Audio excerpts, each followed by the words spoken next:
What's up, everybody? Welcome to another episode of Into the Necrosphere. My name is Jackie Smith, your host. As always, we are up to episode number 28, a momentous occasion because we have hit the final 10 in my top 50 favorite black metal band countdown. To underline the momentousness of this occasion, I have got Mike Hill from Tombs joining me. We're going to discuss not only my top 10 favorite black metal bands, but his too. So I had a great time recording the episode.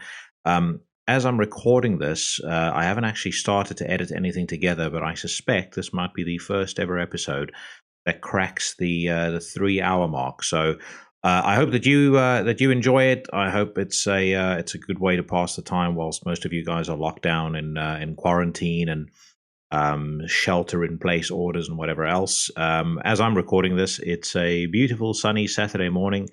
The neighbors are downstairs making a racket, listening to whatever fucking bullshit they listen to, and going about their typical low IQ business. And outside, the cops are waiting, ready to pounce with a crisp 38-pound fine for anybody that breaks any of the lockdown orders. So I am going to be recording some content today, and then when I'm done with that, I'm going to be cranking up the hi-fi and showing the neighbors that no amount of insulation can stop 4,000 watts of bass seeping through the floor. Anyway, the Black Metal Countdown installment is coming very shortly. I also just wanted to let you guys know what's happening next week. So I recorded on Thursday an interview with Jared Bridgman of Earthrot. They have just put out a record on Season of Mist called Black Tides of Obscurity. Absolutely fucking stupendous. I spoke about it on episode 25, I think. And if you haven't listened to it yet, please make sure that you do, because it is, in my opinion, one of the best releases of the year so far. And one that, if you like anything that I talk about on this show, I am 100% sure you are absolutely going to love. Also, just all the usual reminders. If you are watching this on YouTube, remember that if you prefer an audio version, which I don't know why, because it means you wouldn't be able to see my incredibly handsome and masculine face as I talk to my various guests. But if you want an audio version, the show is also available on iTunes, Stitcher, Spotify, Google Podcasts, TuneIn Radio, I think, has it. Basically, any streaming service worth its shit carries Into the Necrosphere. Also, remember to follow us on Into the Necrosphere. So the show is on social media, on Twitter, Facebook, and Instagram. Unsurprisingly, at Into the Necrosphere.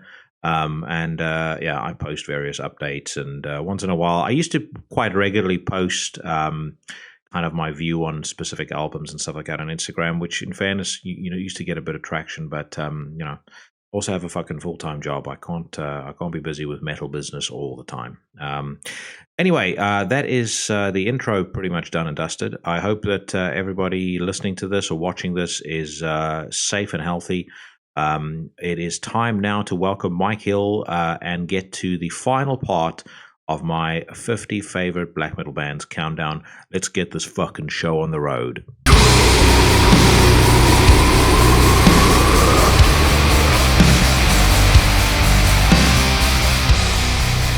But based on all of the media reports and everything that we're seeing about New York, it literally looks like you guys are about 5 days away from it turning into a scene out of the road. How's everything going over there, and how are you doing?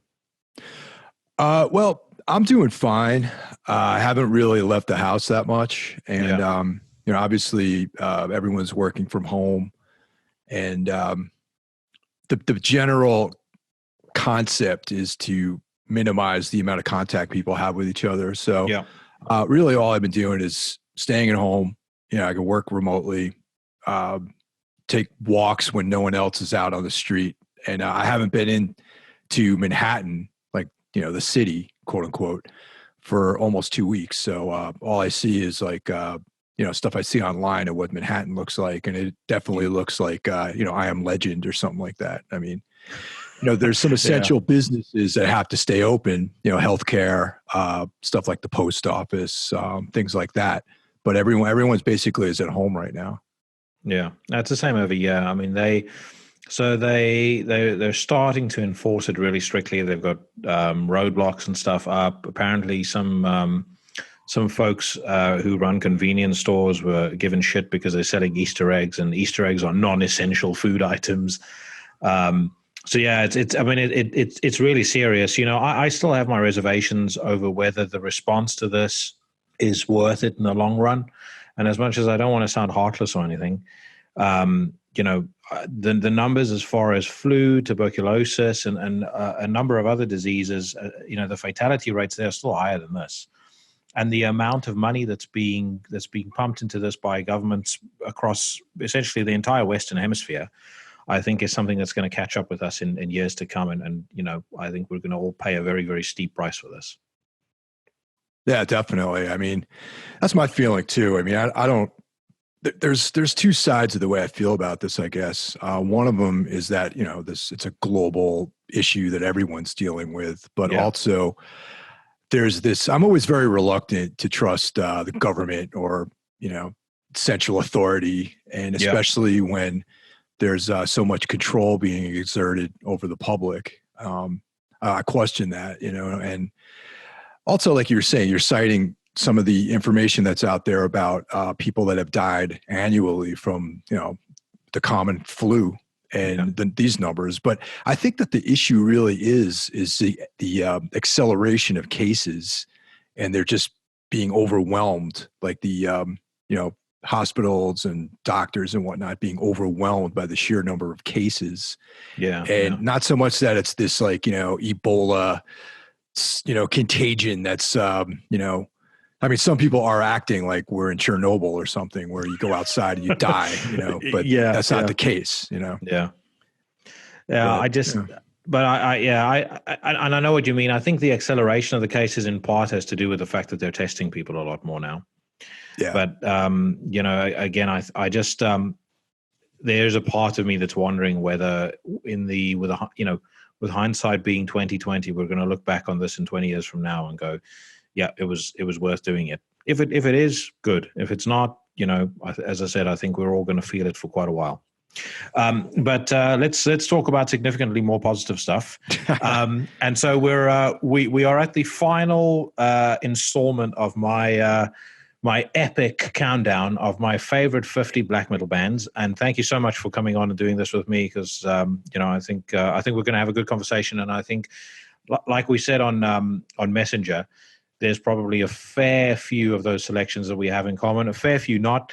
Just to clarify for anybody that's listening to this for the first time, the rules and criteria that we used was, number one, how much do I enjoy the bands that are on this list? So hence why I didn't really take into account any genre impact or influence. There's no, as much as I have respect for the bands that kind of helped found this thing, I didn't necessarily pay much attention to sacred cows as far as black metal is concerned. The next piece of criteria is really how much did it influence my tastes and my listening. So, stuff that I discovered or things that kind of formed what I like and what I've enjoyed over the years. And then the one rule that I did apply is when in doubt, because there are a couple of bands here that are questionable as to whether or not they could be considered black metal. So when in doubt, I use the Metal Encyclopedia rule. If Metal Encyclopedia says that they're black metal, then they go on the list. Because there were certain bands that were like, if I don't include them on this list, what list could I include them on? And as far as I'm concerned, they need recognition of some sort. So hence why we're at where we're at. So I'm just going to recap exactly where we're at, and then we'll jump into number 10. And then I know, did you come up with a list as well? Yeah, I got a list right here. Okay, all right. So let's do comparison. And then what I've done when I've edited the episodes together is I've put a song in between the bands. So what we'll do is we'll maybe decide on what band we're talking about, and then we'll just decide on what song to play, and I'll just edit that in afterwards. Sounds good. All right, but let me count down very quickly from 50, and then we'll get to 10 and get started. So at number 50, I had Out of Poland, Above Aurora. At number 49, probably the only piece of controversy around this list so far, which was Dark Fortress. And Marco from Stellar Master Elite gave me no end of shit about including that. Sonic Rain at number 48. Number 47, Triptychon. Number 46, Kraft. Number 45, Dimmu Borgir. Number 44, Taka. Number 43, Crimson Throne. Number 42, Drudka. Number 41, Samael. Number 40, Campfire. Number 39, Abduction. Number 38, Goldsverd. Number 37, Leviathan. Number 36, Audacious. Number 35, Outer. 34, Selpst. 33 was Krater. 32 was Farsot. 31, Behemoth. 30, Deathspell Omega. 29, Cobalt. 28, Blaze of Perdition. 27, Panzerfaust. 26, Mugwa. 25, Destroyer 666. 24, Blood aus Nord.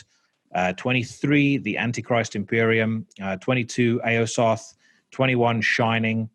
Number 20, Melakesh. At number 19, Rotting Christ.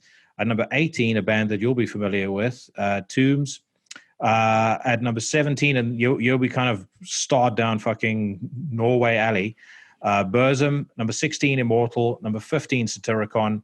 Number 14, Enslaved. Number 13, Dark Throne. Number 12, Emperor.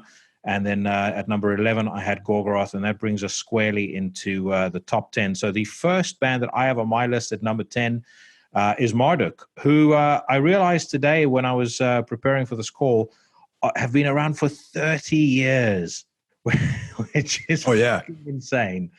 I mean, I will be very upfront about this. When I say Marduk for me, with the exception of Panzer Division, Marduk and World Downfall, really kind of moves into the top 50 discussion when Mortis joined on Plague Angel in 2004. And we'll talk about Mortis's other band, Funeral Mist, further on up this list as well. But for me, the level of dynamism and the level of menace and just the overall change, the kind of viciousness that he brought to Marduk's sound, I think is unbelievable. I mean, it really is like two bands. And seeing them live, I saw them with Legion back in 2002 or 2003, and they were fucking boring as sin. And then when I saw them with Mortus a couple of years later, they blew me away. I think Mortus as a frontman has got just unbelievable amounts of presence and charisma. His vocals are so unique and so fucking just gravelly and horrible and everything fucking great about black metal. I've nothing but good things to say about him. But what are your thoughts on Marduk first and foremost, and then we'll get to your number 10. Well, I love Marduk. They're a great band. They're actually on this top 10 list for me as well, somewhere above the 10 spot here. But yeah, I've seen them a number of times. We've played with them before, and Mortus is my favorite vocalist in the band thus far. Hopefully he is their vocalist for the rest of their career. Yeah, they're just relentless, just bludgeoning intensity is the only word I can use to describe them live. And there's some video I think of Mortus hip tossing some guy off stage, which I think is kind of cool. We spoke about that a couple of episodes ago. I mean, it was literally like a fucking judo throw, where the dude's back hitting the back of the monitor, and then he just boots him off and carries on the show. It was a nice technical throw, you know. It was. I know that Morgan does kickboxing because I've met him a couple of times, and he's an unbelievably cool guy. Very. In a weird way, different to what I thought he would be, but when you meet him, you kind of understand why Marduk sounds the way that it sounds. But I know he does kickboxing. I don't know whether Mortus is into anything, as far as MMA or anything like that is concerned. But Jesus Christ, I mean, that was as fucking textbook as it gets. And I just love what he does on stage. I love, not. I don't know if showmanship is the right word, but he just has a way about him on stage. He has a presence. Attila is somebody that can be on stage and not say a word and have that presence. Mortus, when he was on when he was on stage here for the first time, right after the first song, they dim the lights and they got the noises and stuff playing in the background. he looks out at the crowd and he's like, "London, you fucking cowards!" And then people go nuts. And and then I think it was "Heaven Shall Burn" that he announced after that. But it's just every single thing that he does on stage just works. Like, I've never seen him look like a fuck up on stage. Yeah, that's also, got to give props to Morgan Hackinson for also being in Abruptum way back when too. Yeah. Well, he's an OG in the black metal world. Oh, he fucking is. I mean, he's blood runs black, and he's into a lot of very interesting stuff. It was actually him that turned me onto Woven Hand and 16 Horsepower. Ironically, we were the very first time I interviewed him, which was also like 2004, 2005. I was asking him afterwards, what music are you listening to, and he's like, well, I think he mentioned Watain and he mentioned a few other bands, but then he's suddenly like, oh, well, the band I listen to most is 16 Horsepower. And I was like, who the fuck is that? And he's like, well, it's actually this Christian dude who sings this really like gothy, dark stuff. And, I didn't expect that to come from him, but I checked it out straight after. And, again, Woven Hand's a band I listen to this day. Well, he also has that other band, Death Wolf. Have you heard that? Yeah. Like he's Danzig tribute band. Yeah. They have a record out that's really quite good. Yeah, and, so all kinds of stuff. They have a couple out, and the band was called something else at first. Devil's Whorehouse. Yes, yeah, and that first Devil's Whorehouse album was fucking fantastic. I mean, I think it's, and I just noticed the Misfits, the Misfits mug over there. But yeah, I thought that Devil's Whorehouse album was superb, and I mean, all of the all of the other records that he's done, with that band since has been fucking top notch as well. But yeah, I would say, in terms of my favorite albums by them, they kind of hit a trilogy of awesomeness for me. With I thought Romans 5:12, Serpent Sermon, and Wormwood for me is probably my favorite album of theirs. It's kind of the most abstract, and it's probably the closest that they ended up sounding to Funeral Mist. But that also might be why I like it the most, because I mean, Funeral Mist for me, and again, we'll talk about that in a second, but they are, to me, the definition of what I love in black metal.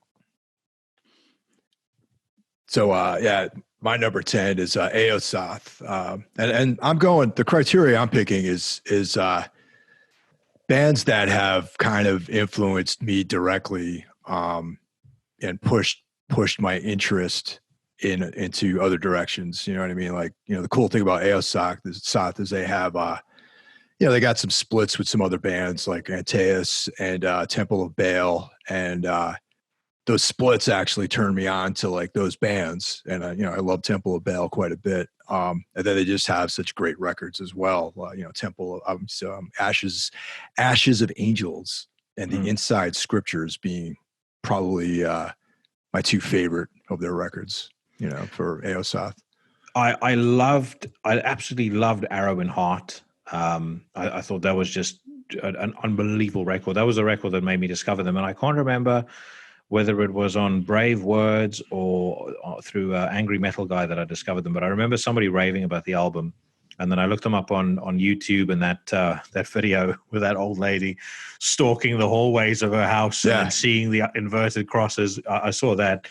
And aside from the fact that it's unintentionally hilarious, I was hooked straight after that. To me, they are one of the brightest shining stars in a very, very fucking cool scene in France. And I understand that they've broken up now, or is that just rumor? I don't know. I mean, I can't confirm or deny whether or not they're broken up. I hope not. I mean, I think I'm looking forward to seeing more music by them at some point, but just break up. Yeah, no, that's true. But anyway, so I mean, Aosoth was higher up on my list, although again, they were one of those bands where they could very, very easily have gone up quite significantly. But given that we've already played one of their songs, I'll not infringe on their copyright again. I will steal from Marduk this time around. So this is a song called World of Blades off of Serpent Sermon.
Okay, so moving on to number 9.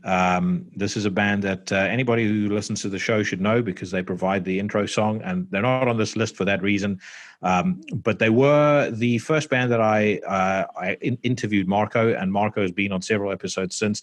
Stellar Master Elite out of Germany.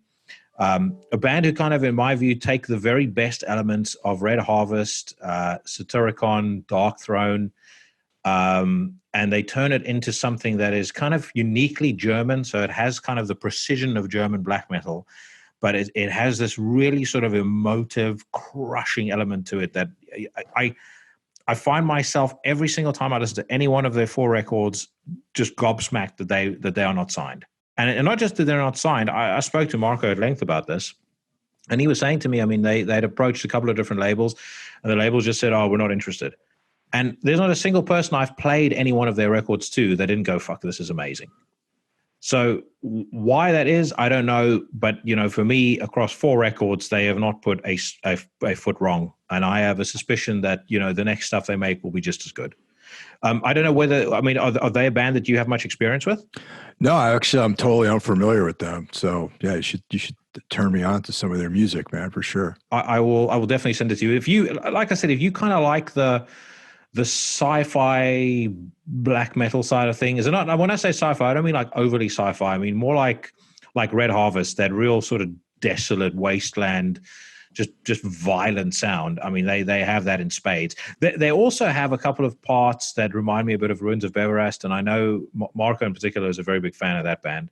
That kind of doomy, very very sort of purposeful pounding that Ruins of Everest has. They have that in their music as well, but they come at it from a slightly different angle. But yeah, I mean, massively recommended. What was your number 9?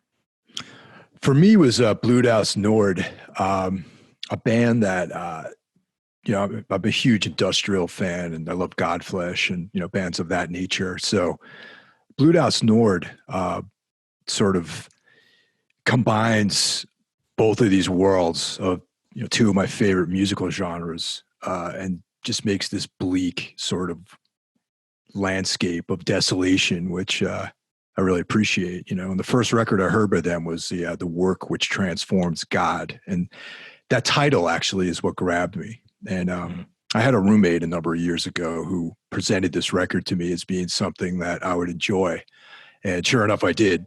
And it's been like a band that's been with me for a long time, and I quite like a lot of the French bands as well too. So yeah, they're definitely a band that's up there in my top 10.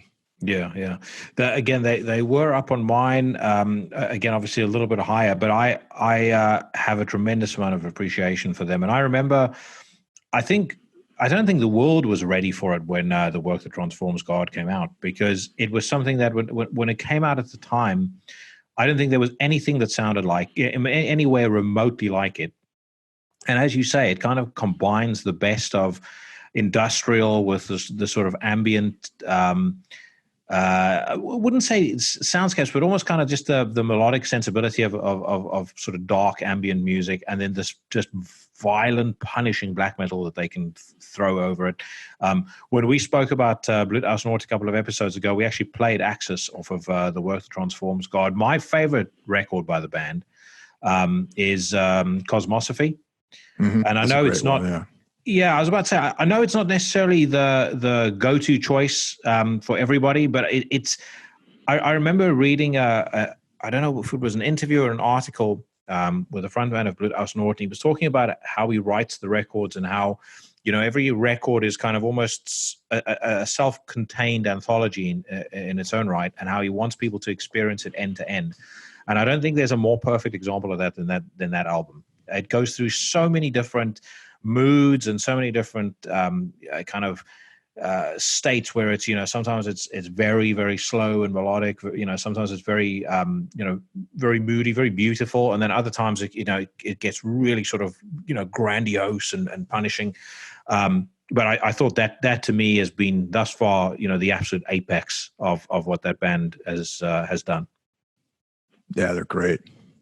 I know you've just done on for your podcast Metal Matters. You've just done a piece on French black metal.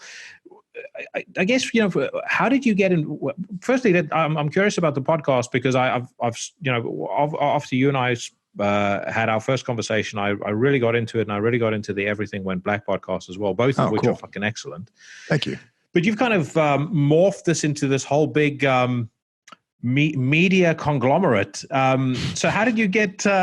Because you've got it's Everything Went Black media, right? Well, yeah, that's the first one that I started doing. I mean, that's been like years ago. I started that, and then I started doing the horror podcast Necromaniacs, which is on a hiatus right now. And then, and now I'm doing the Gimme Radio official podcast that Metal Matters, and that's actually a weekly show. So, got to be on the hustle to get that thing out every week. Yeah. And I mean, how did you get into the idea? Or how long have you been doing it for? How did you get into the idea of starting a podcast? Well, I think podcasting itself, I've been doing that for at least, I would say at least 10 years. I've been doing Everything Went Black. Yeah. And it started out, I mean, I started taking it seriously with like the early Joe Rogan Experience, episodes, because they just seem so loose. And I mean, it's a totally different thing now with him, but they just seem so loose and kind of free form. And a lot of the conversations just kind of like meandered into all these different spots. So that I'm like, I know a lot of people that are like I have conversations with. So it just kind of started with that. And, now it's like a lot of podcasts these days are very much produced. Like there's all this stuff going on behind the scenes. And I don't know if I'm necessarily a fan of that style of podcasting. I just want to keep the long form conversations more in the forefront because I find like you find out more information that way. And and then like Gimme Radio just approached me about hosting their show and producing their show, and that's just kind of went from that, and I've been doing that for a little bit over a year. And so far it's it's been going well and still enjoying it, and it's looking forward to doing it for another 10 years. And is that something that could, in a case like this, for example, where folks are, there's risk of redundancy with with a lot of companies. I don't know about your situation. Fortunately, I get to work from home, so I've been pretty unimpacted so far. But have you gotten it to a point where, and forgive me if I'm prying too much, but have you gotten it to a point where that could potentially sustain you if, in the event that your company decides to downsize or anything like that? Not just yet. I mean, with Gimme, that's like that's a company. So they're looking to really monetize this whole thing. And there's this, there's money that changes hands. I mean, I'm, like a subcontractor for them doing the producing the show. I mean, that's the end game is that this thing develops into something that's sustainable. Trying to find good sponsors, things like that. But that's, really, I don't deal with any of that. I just produce the show, and hopefully on the company side, they're doing more with sponsors and that sort of thing. Yeah. And as far as Gimme Radio is concerned, do they allow you, as much freedom to do what you want? Yeah, they haven't ever really, said, well, we don't want you to talk to this guy because, whatever, we don't like his band or he's got weird political views or something like that. He has a shady background. Well, they offered me this job, so, they must not look too deeply into people's backgrounds. So yeah, that is one thing with the whole kind of cancel culture. I feel like podcasting, as far as the broader media landscape is concerned, I feel like it remains one of the last bastions of freedom. YouTube yanks people's content at the fucking drop of a hat, whether you're on the left or on the right. I mean, Tim Pool was talking about it on his on one of his updates a little while ago. He can't even mention the word coronavirus, and then his videos get demonetized. That's weird. Definitely weird. It's fucking insane. So you can't say what you want on there. You definitely can't say what you want on television or on the radio. So podcasting is kind of like one of the last places that we can express ourselves, and we can have conversations where, you'll probably have depending on how big how big your listenership is, you'll have a few folks whining and sobbing as they've done about Joe Rogan on Twitter, but that's about it. As much as people complain, no one's ever canceling Joe Rogan. So no, too many listeners, and yeah. For me, I don't care really. I don't have any concern over what people necessarily think. I mean, if I believe in something, if I think it's something I have strong convictions about, what other people think never really enters into the equation. You know what I mean? Yeah. And I mean, I got into this whole thing with music and whatever, just more from like a Black Flag, like Lenny Bruce kind of vibe. Just doing something that I believe in, and regardless if people are into it or not. It's really that's never been like the big concern. I mean, obviously I want people to enjoy what I'm doing, but mainly I have to be happy with what I do, and the output that I have has to meet a certain standard. And for example, on Gimme Radio, I just had a guest on, and the guy was such a fucking dud, man. And it was a big name. It was someone that would have been great for the show. It was someone that they actually helped me line up. Yeah. But I was just like, after a half an hour, I was like, this fucking sucks, man. Like, I'm not going to do this anymore. And I just shut it down. And it was like, I'm not going to say who it is, but it just was a real drag. You know what I mean?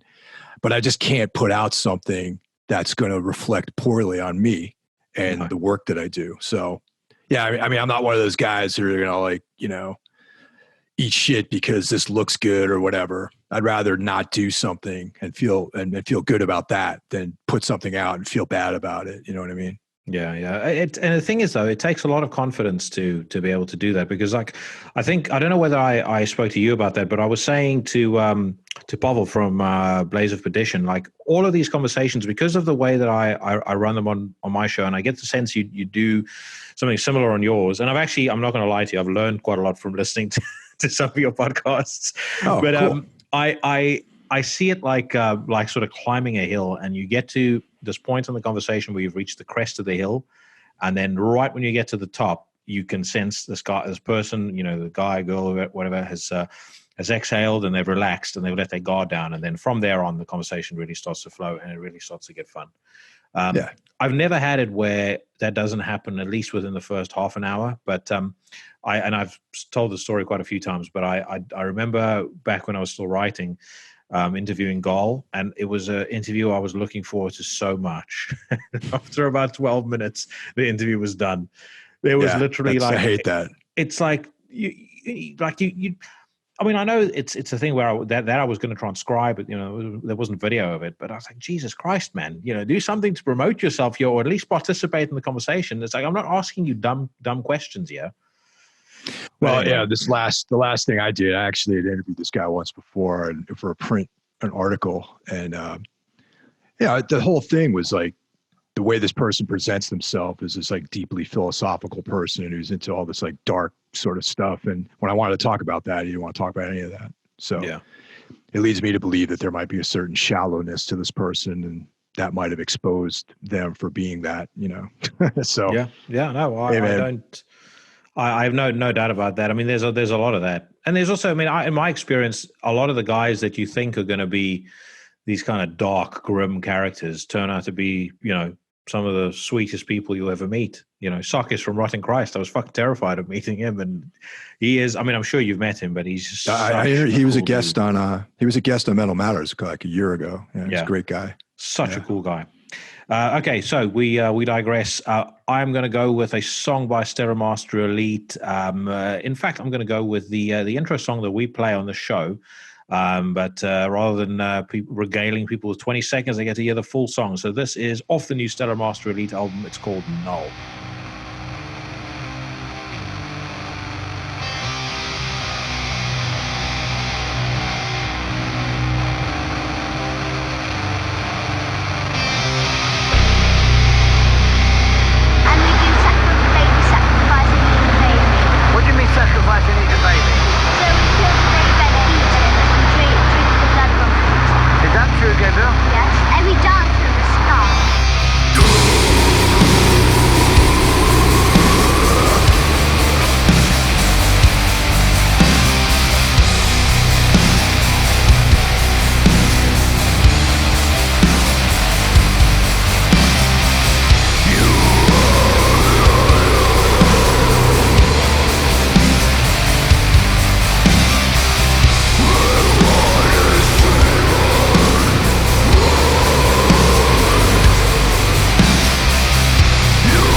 So at number 8, a band called Voices.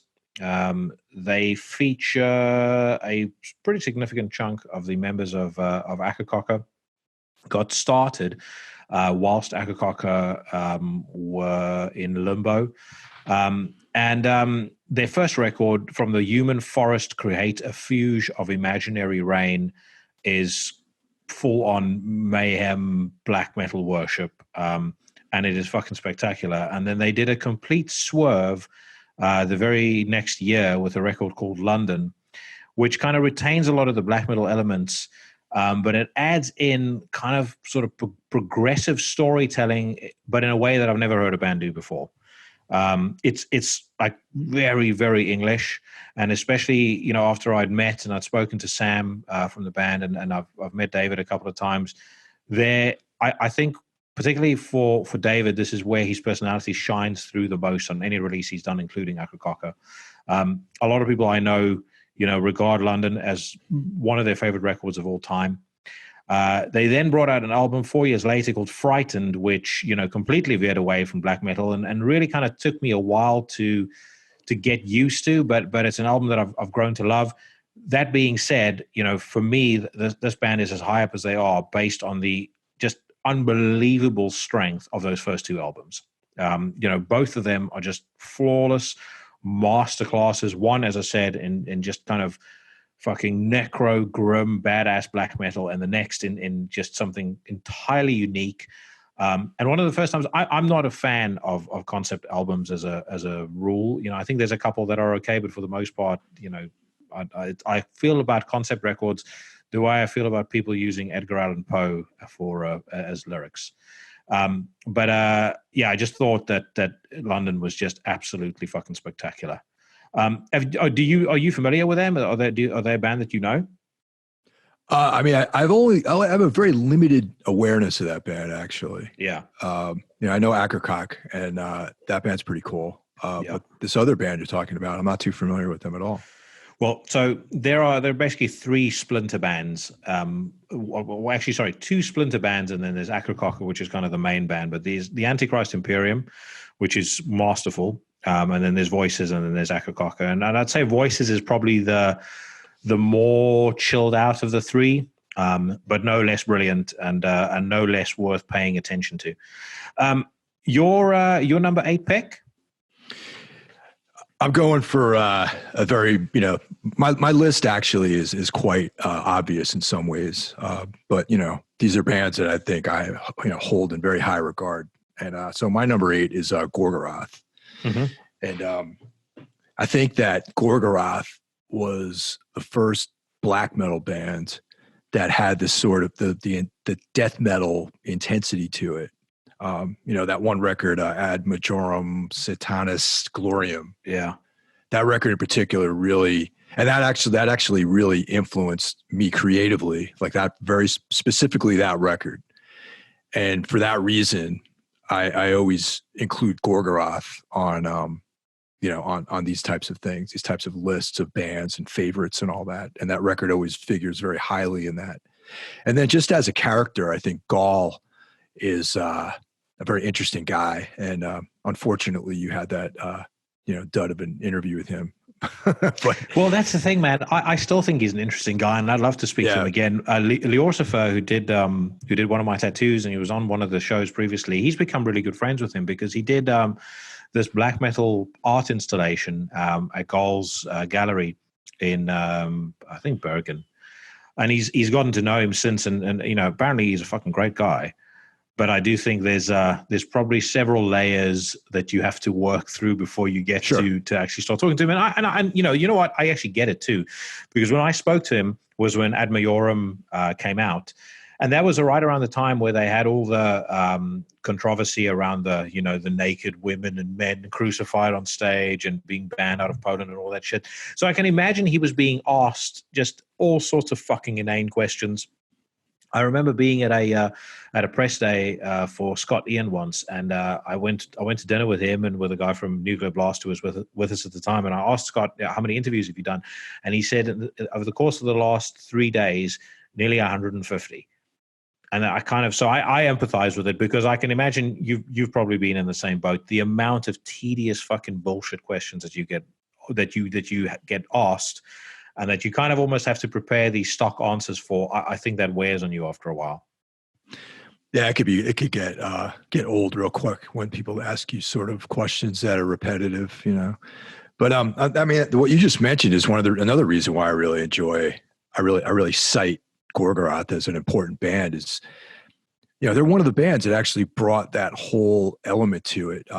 That, you know, very controversial, like their stage show with the, you know, the nudity and the blood and all this sort of stuff. I always believe that sort of confrontational, transgressive attitude has been important for extreme music, you know, all the way back to, you know, G.G. Allen and all that. I mean, if you were to ask me, like, just overall musical influences, I think that the freedom and conviction that G.G. Allen had was something that I would have to put on a list somewhere as well. And I think a lot of bands like Gorgoroth, and another band that's higher up on my list, you could probably figure out who I'm talking about, brings that back to this whole genre. I mean, and the genre is about, you know, the whole movement of black metal is about transgression and, you know, just mayhem and violence and blasphemy and like all this other stuff, you know, not, you know, whatever, you know, there's a certain softness, I think, that has to be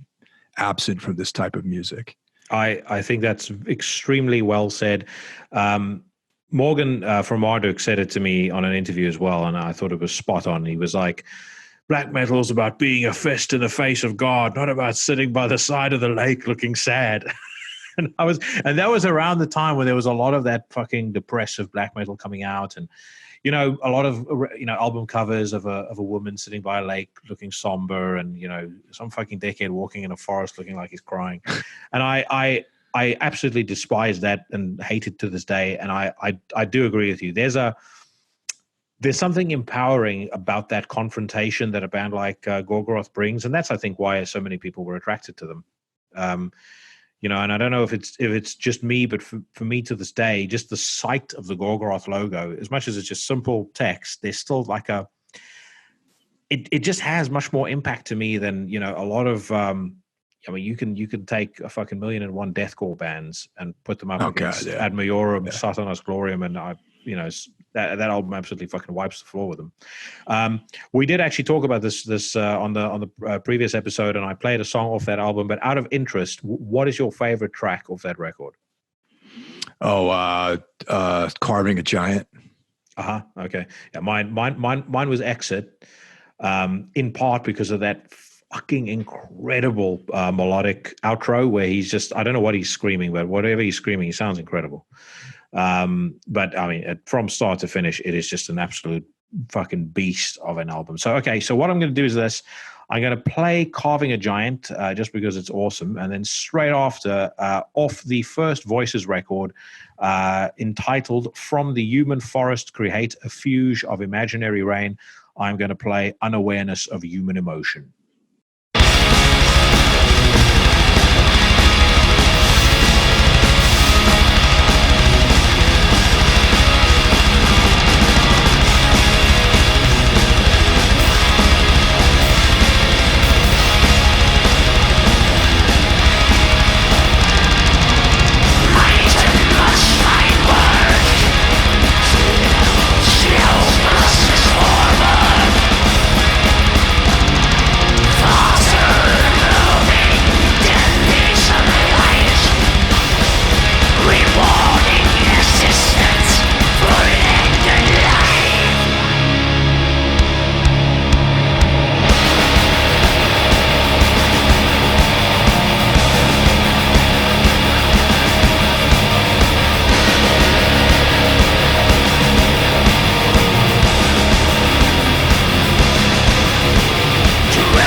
intelligence exist.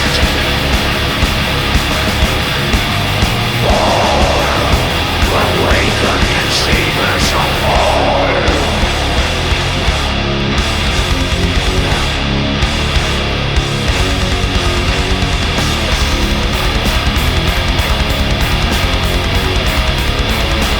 The exit to the snows, carving your canyons.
All right, so we move on. And I said I was going to talk about this band, Funeral Mist. Now, as I said, for me, Marduk kind of begins when Mortis joins the band. When Mortis joined the band, and I is actually when I discovered Funeral Mist. So I'm not going to pretend to be so grim that I was a fan of Funeral Mist from the demo days. But I discovered them when I discovered him, and that band just absolutely fucking blew me away in every possible way imaginable. Again, not a single poor record. And I will also say, I don't know what your thoughts were on this, but I thought it was very interesting, the timing of the last Funeral Mist album. So Hecatome came out probably about a week after the previous Marduk album, Victoria. And Hecatome to me was so substantially better. It was unbelievable. And in some ways, I feel like, my theories are there's two things that would work there. Either Mortis was writing the Hecatome record at the same time and therefore didn't contribute much to the Marduk album, and that's why Victoria is kind of a step below Funeral Mist, or he almost wrote Hecatome as a response, maybe to Morgan wanting to take Marduk back into kind of a more old school Marduk direction. And that might be reading too much into it, but I just thought the timing of that was very interesting. But I'll hand the gavel to you. Yeah, I mean, I think they're very different. I mean, Victoria wasn't what I really expected from them, but I liked it a lot. I mean, the song "Werewolf" is awesome. I mean, it's just like a very it's back to the kind of punk sort of rawness, like that, for lack of a better term, like that Celtic Frost sort of vibe, fast Celtic Frost sort of thing. Yeah. And I really appreciated that, because I've always thought of Marduk as a really polished sort of band, like with their production and their playing and all that sort of stuff. But so that had like, as soon as that opening track hit, I was like, oh, okay, we're doing this now. This is awesome. And then the Funeral Mist record, though, is like a totally different thing. And maybe it is the two divergent creative forces in the band, Morgan Hackinson and Mortus sort of going in different directions. I think that's probably has a lot to do with it.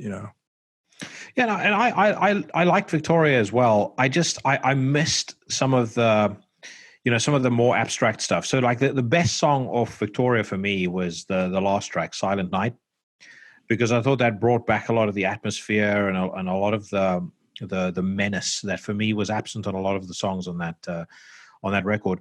The thing that I also would say as an observation of Marduk in general, I do think live, the last two times I've seen them, their choice of set list has been shit, because they focus on playing only the fast stuff. And I personally think, like, you could see the difference in the audience response when they played the Blonde Beast versus playing any number of the kind of blast beat tracks that they played off the older stuff. A lot of that kind of just becomes noise, and it becomes very monotonous when you play that live. Whereas if you have a track like Silent Night, or you have World of Blades, or Accuser Opposer, those are songs I would always throw into the set list if I were them, because it would stand out so much, amidst the maelstrom and the chaos of their faster stuff. That's just a side note, but anyway. But Funeral Mist, they have got only 3 records, of which I thought Maranatha, that came out in 2009, was probably my favorite. But any of them, if you're into black metal, for me this is amongst the examples of being as good as it gets. Before I say what song I'm going to play off that, I will hand over to you for your number 7. Ironically, my number 7 is Marduk. So Okay. it's we talked about them. We've been talking about them. So yeah, Yes. that's I like like I said before, Mortus is like my favorite singer in the band, but I do appreciate their other records as well. Like the live in Germania, I think is really cool. Yeah. That's an older record out there. And I remember they played with they toured with Deicide like back in like maybe 2005 or something like that here in the States, and that was like one of the most like intense shows I think I've ever seen. It was not even at a big venue in New York City. It was at this small club out here called way out in Queens called Voodoo Lounge. And for whatever reason, there was like all these shows would happen there. I saw Morbid Angel there, I think the year later.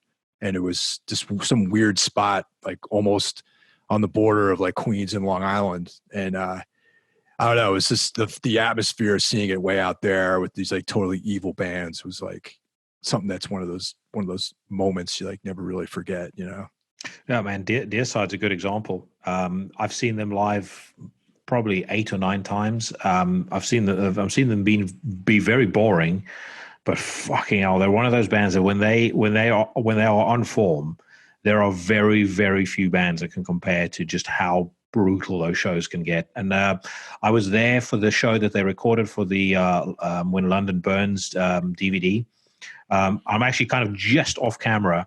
And fuck me, what a show! I remember standing in the queue back when you still queued for shows. I don't know whether they still have lines for shows in New York, but that used to be a real thing over here. People would start lining up at about 3 PM, and you stand in the line, drinking beer and stuff. You never have any of that nowadays. But I remember standing in line, and Glenn walked past the crowd without anyone really noticing, and he had a bottle of Jack Daniels in his hand that was half drunk, and I just knew. I said to my friend, like, this is going to be a good show. Mark my words. And yeah, I mean, they were just fucking great from start to finish. Yeah, Glenn Benton's one of my favorite personalities. Actually, that night at that show, it was like some lady's birthday that night, and she was yelling at the stage at Glenn, and Glenn's like, "What's that? Come again? What'd you say? It's your birthday? Fuck your birthday." That was pretty much encapsulates Glenn's vibe towards people, His introduction on I think it's Dead by Dawn. He's like, "We wrote the song while your parents were having sex in the back seats of cars. This is Dead by Dawn." Oh man, and actually, if you talk about, and I'm going to do a death metal list as well at some point, but I can probably pull the spoiler off of that. My favorite death metal album of all time, without a doubt, is the first Deicide record, because that to me is, as far as bottled up fucking rage and violence and hate on a record, I've never heard anything like that across 28, 29 minutes of music. And yeah, to this day, it retains the impact.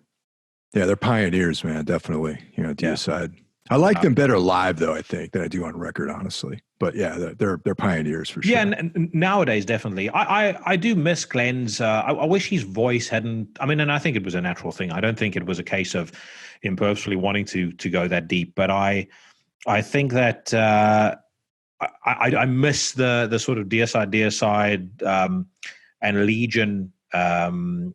The way his voice sounded there, which was kind of like more of a shout than it was a growl. I do miss that, but no, I mean, I agree with you. Absolute pioneers, absolutely brilliant.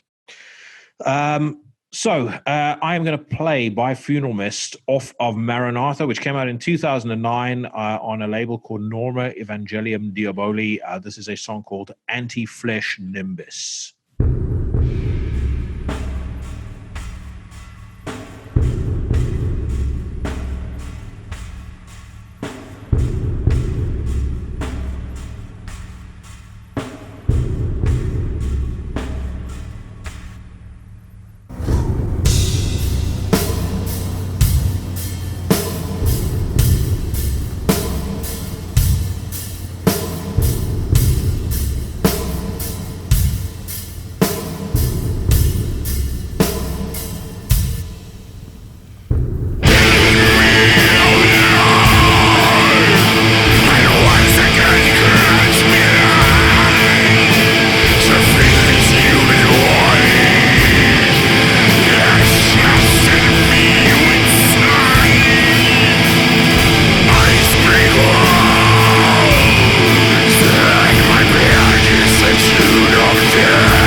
Right, so on to number 6. And in my opinion, we spoke about violence and rage on a record. When you hear this band play, if you see them play live, or you hear any of their records, it is literally like a fucking... It's I don't know what you could call it. It's like storming the beaches of Normandy when everyone, if everyone was given steroids beforehand. I'm talking about out of the UK, Anel Nathrak, a band who they're a band that took me a while to get my head around, because I remember when the Codex Necro first came out, I wasn't the biggest fan actually. I didn't think it was bad, but I was struggling to see the brilliance of the album or of the band actually, and until they brought out a record called Eshkaton, and there was a song on there called "Between Shit and Piss We Are Born." And that just kind of captured me because that was, I think, the first time that Dave, the vocalist, started using clean vocals, and you really started seeing the dynamics in that band. And kind of as of Eshkaton, again, they've just not put a foot wrong. I mean, they've brought out 1, 2, 3, 4, 5, 6, 7, I think 8 records since then. And there's not a single album that they've where you could point to and go, well, they weren't really on form for this. And they're one of the only bands that has managed to make it sound awesome when they took a World War I machine gun sample and layered that over the drums on the new album. But your thoughts on Anel Nathrak? Oh, they're great, man. They're definitely a fine band. Nothing specific sticks out in my mind about favorite tracks or anything. I just think they're a great band overall. Yeah, and they are, again, one of those bands where I've got albums that stick out as favorite albums, but you can point to specific songs, but the album is actually is part of listening to the album back to back is kind of the experience. Yeah, I agree with that. And it is literally like somebody taking your head and smashing it against the table repeatedly and then asking you if you want some more. Right, your number 6? My number 6 is a band called Watain, which most of you guys have probably heard them, I think, by now. Obvious once again. However, they're in my opinion, today, maybe there might be one other band that's really nailing this genre of music and this lifestyle and this philosophy, and the fact that they have this like a very solid philosophical component to their music. I think what makes them attractive to me, to listen to their music and read their lyrics and experience them live. Yeah. And there's like a whole other layer of that goes with this band that you're either with or you're not with. And I think that they draw like a very, very broad, solid line between themselves and like where they stand with the rest of society. And going back to what I was saying earlier, that's always been the types of things that I've been drawn to over the course of my life, is like a very strong sort of response or standing in opposition to what people would consider to be like a normal society, and sort of exposing the things about mainstream society that are actually evil, and that sort of the inversion of light and dark and all that sort of stuff all plays into, I think, what Watain is about. And that's really what I'm into. And I'll be honest, I'm not as big of a fan of Watain. Where I will give them their props is they have become really prolific and quite a big band entirely on their own terms. I mean, There's been zero compromise with that band. There's not a single time that you can point to any of their records where you can say, they pulled back the stick a little bit. Yeah, you can hear they're trying to make things a bit more accessible. I mean, it's been absolutely entirely on their own terms, and that's true of their live show as well. Now, I'll pose this question to you as a Watain naysayer. If you were to recommend a song to me that would change my mind, what would that be? And we'll do another double bill. We'll have a Watain song, and then we'll have an Anel Nathrak song. I like the song Malfitor. I think that's off of Lawless Darkness. That's probably my favorite song by them. It's like a later track. Then obviously, well, the record that really drew me in was the Sworn to the Dark record, and that, let's see, man, there's so many tracks off of that record. Well, the track "Sworn to the Dark" is a great song.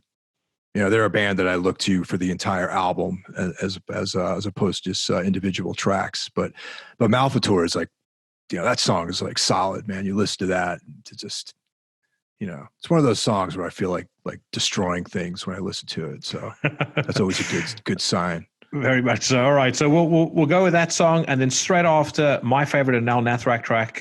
This is we'll go the song "In the Constellation of the Black Widow."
extinction in the sign of the black. Right, we're at the halfway mark. So Nadinger out of Norway, and this features the musical stylings of somebody who is on later on this list again. And I have to say, I genuinely am amazed sometimes when I look at this, when I think of this guy, and I think of how fucking talented you must be to write the consistently great music that this guy does for both Nadinger and for Mayhem. I mean, so the band we're talking about is Nadinger. They've been around since 1996. They featured Telok, who's in Mayhem. He was actually a live player for Gorgoroth as well. He's played live for quite a few bands: Godseed, Shining, the Consortium.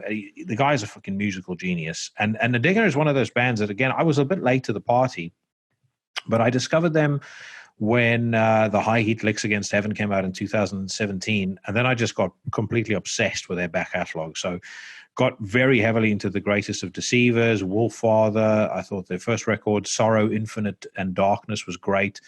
But again, that kind of triumvirate of Wolffather, Greatest of Deceivers, and the High Heat Licks Against Heaven is just absolutely fucking spectacular to me. Not a poor track to be found.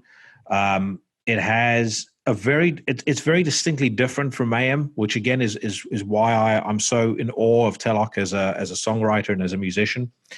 But you know, it still retains all of the aggression and all of the darkness that I and all of the confrontation that I love about black metal. Your take on them? Yeah, they're cool. The way I found out about them was actually through Apple Music. Because, you know, sometimes when you put something, you're listening to a track, they say, if you like this band, you'll like this other band. And I was listening to Mayhem. And that came up in the list of material that they recommended. So that's, you know, I didn't know that it was, they shared members. So, you know, it's cool. I enjoy it. I've only recently in the last year or so started checking them out though.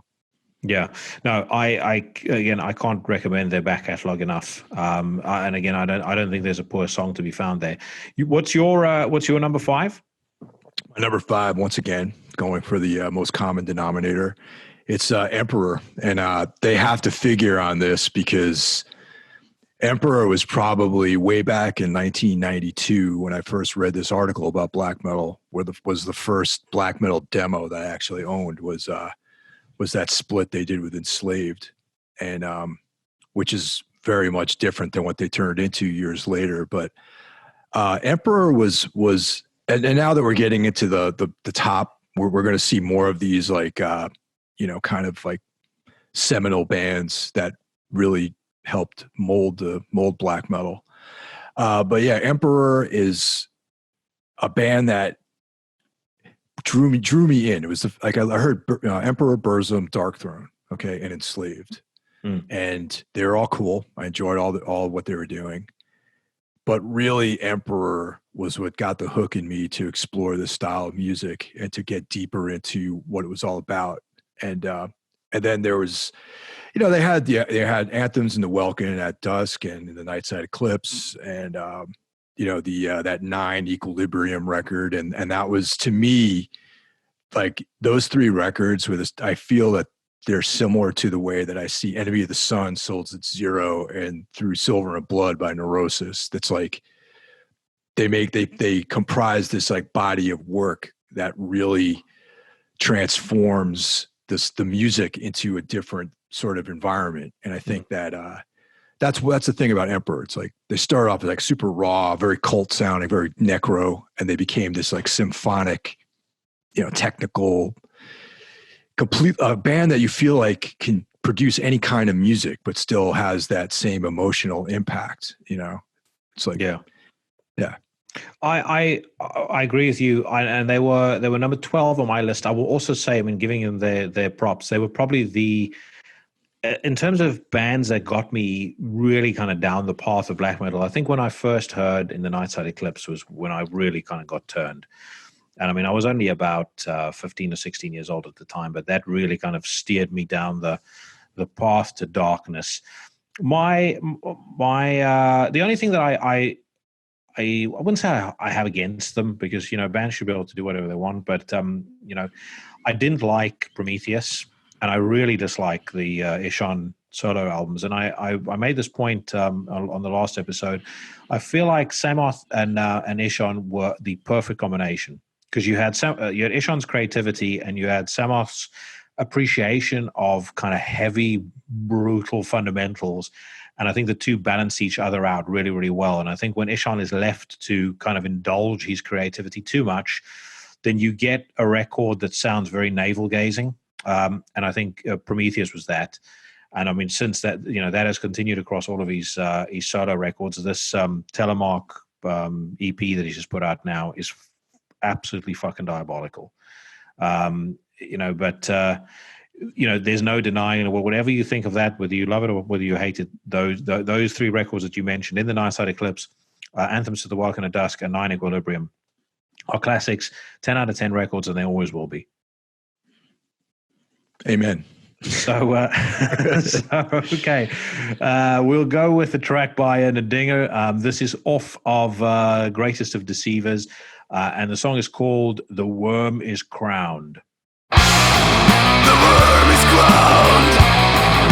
All of the wars have eaten up.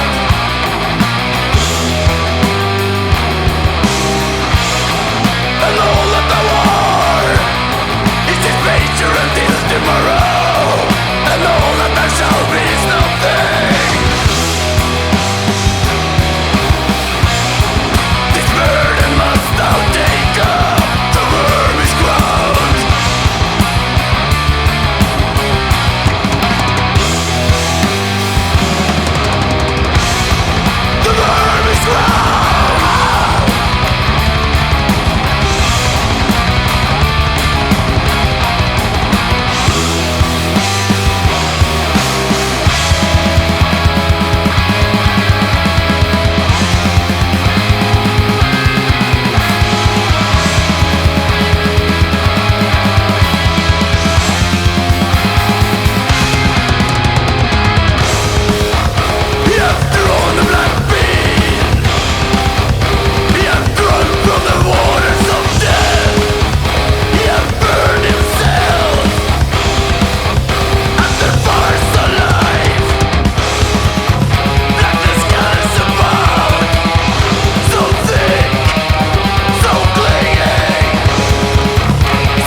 Right, number 4 is a controversial pick if the writers at Woke Metal Sucks are to be believed. And this is Inquisition. And this to me is another band that like they're kind of like Funeral Mist to me in the sense that they just embody everything musically that I fucking love about black metal. Been around for absolute ages. Have put out. I mean, their first stuff is incredibly raw and not quite as good. And then again, they sort of hit their straps with their last 3 records. So, Ominous Doctrines of the Perpetual Mystical Macrocosm, Obscure Verses for the Multiverse, and then Bloodshed Across the Empyrean Altar Beyond the Celestial Zenith. All 3 albums just a fucking masterclass. And what solid, brutal black metal riffing should sound like. And I think in terms of vocalists, if Attila and Mortis are the top 2 black metal vocalists on the planet, then Dagon is a very, very close third. There's no one that sounds like him.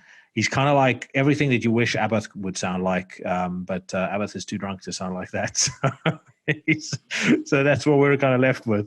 But anyway, your take on Inquisition? I have to confess that I'm not, and this has nothing to do with Metal Sucks. What? I never really liked this band, man. Yeah. And it's like, I mean, I don't care about any of the other, whatever controversy surround them, just on a purely musical sense. I actually do like their records, but when they played it in New York a number of years ago, and I went to the show and I just didn't like them live, man. I don't know. And that's always, if I don't enjoy a band live, then I generally sort of drift away from them, like as a fan, Yeah. But I mean, I want to like them because people at Metal Sucks don't like them. It makes me want to like them, but I just don't like them. Yeah. I mean, I want to embrace them because there's so much controversy and unfortunately, those guys ended the career of that dude in the band. It seems like so. So you say so? They had an update in December on their Facebook page. I mean, they only post like once every 2 years, so it must have taken quite a bit for him to pluck up the courage to log back onto Facebook and post this. But all the post said is, "We've completed a new album." I don't know whether they'll self-release it or what they'll do, but there's a new album in the works. And if it's anything as good as Bloodshed Across the Empyrean Altar Beyond the Celestial Zenith, I very much look forward to it. But I know what you're saying about drifting away from a band when they're not good live. I'm trying to think of examples of me seeing that. I mean, I saw Dimmu Borgir back in 2003, and I got so bored I left after about 3 songs. And I did have them on my list, but I had them on my list because I still like Stormblast and For All Tid to this day, and I like a couple of the other records too. But there was one of the bands that I just live, something just didn't sit right with me. It was too polished. It was too pretentious. There was nothing convinced me about that show. So I know what you mean about kind of being estranged to a band's music because live they just fucking suck so badly. And I've always wondered how they would, because I've never seen them live, and I have always wondered how they would pull it off. Having just the guitarist and the drummer. I know Dagon has said the idea of doing that was he wanted to kind of see how far he could push the guitar as an instrument for riffs and melody and things like that. And I think they do it very well on album, but I can see how that could sound pretty thin and dull when they play live. Yeah, it just wasn't a lot of power coming off the stage, really, when I saw them play. And, like I said, I want to like them more now just because of all the really sensitive people out there that are offended by it. But, once again, like, I going back to like what I said, my enjoyment of industrial music. I mean, there's bands like White House and whatnot that I'm quite fond of them too. And there's quite a bit of like unsavory things surrounding that band too. But I can separate those things because I'm capable of doing that. Yeah. So. Now, we debated this on the previous episode as well when we were talking about Burzum, and people seem to think that if you like Burzum's music, that immediately makes you a white supremacist, which I just think is the fucking stupidest thing I've ever heard in my entire life. There's a lot of idiots in movies, music. Just because I like their music, it doesn't mean I agree with fucking everything that they say. I can separate my views from their views. I'm not going to run around killing people because of Cannibal Corpse. And the thing is, these are always the same people that use that argument as well. It's like, oh well, it's just music. They're just singing stories. There's nothing to do with white supremacy in any of Burzum's lyrics. So not at all. Okay, so your number 4. My number 4 is Dark Throne, who I hinted at earlier. Once again, just one of those bands that's like, in the early days of me getting into all this stuff, it was they were the one, aside next to Emperor, the one band that really drew me into this style of music, Blazing the Northern Sky, Transylvanian Hunger, and even Soulside Journey, like their death metal record, I think is a great album too. And the title Transylvanian Hunger is just that's such a sick title, you know what I mean? And that's what really got me into this stuff, is like these titles, like Transylvanian Hunger. It's about fucking vampires. Of course, I'm going to check that out. It's great. And just, and then as the years went by, I think they've continued to deliver great records, and they've changed, they had like, Fuck Off and Die, like Black Flags and whatever the hell that record was called. And then Arctic Thunder, was that that's what it's called? It was, yeah. Yeah. That record is great too, man. And Old Star, the one that just came out recently, it's like this kind of Motorhead, like heavy metal record. I just think they just keep putting out great music. And, a lot of times, like they'll sneak a record out, just come out one day, and there's a new Dark Throne record, and it's 90% of it's great, and the other percent's pretty good. So I've always really enjoyed them. I think Fenris is once again one of the biggest personalities as far as like, someone who has like a lot of charisma, and you always want to read interviews by him, or you want to watch videos of him talking about something, and he just seems to be a guy who's just into metal, Yeah. I appreciate that, And he's just sitting on that retirement fund. He knows all he needs to do when he looks at his pension is right, Wacken. We'll play a one-time only Dark Throne show. All you need to do is pay me $3 million. Because I wonder how much they could command right now if him and Nocturno Culto said we'll do like a limited run, 3 shows. It must be enough to retire from easily. I mean, that band is so loved. You'd have people from all over the world go and see them. Maybe that's his plan. They're a very famous T-shirt band too. I mean, it's I've got one on right now. I see you wear one right now. But back like I don't know, a while back, there was this interest in heavy metal, but black metal by kind of more like posery kind of hipster types. Yeah. But Dark Throne was always the shirt that everyone wore. It was like the Dark Throne T-shirt was like part of this uniform. So I think you'd even get some of those people who might have moved on to something else who would come and check them out live. Well, there's, I've said it always about metal, and I think it's very true of black metal too. I think there's 2 types of people. The majority of folks get into this music because they're alienated at school. They don't have friends. They kind of stumble upon the metal crowd because the folks that are into this music are generally pretty accepting. And, I've made so many friends because of this music. I would say probably the vast majority of my friendship circles based around this music. And then there's people that kind of discovered it for themselves. And it was kind of that adage of great art choosing you. And all the other folks will get to a point in their life where they say, I've moved on, I've grown up, I've grown out of it now. And kind of the other people will stay with it because it speaks to them on a level that it never spoke to the other people to before. I genuinely think that. I think Fenris is a great example of that. I dare say you're probably a great example of that. And I mean, I've been listening to this music since I was 9 years old. I got into black metal when I was probably 13, 14, and I just turned 40. And it's never going to go away.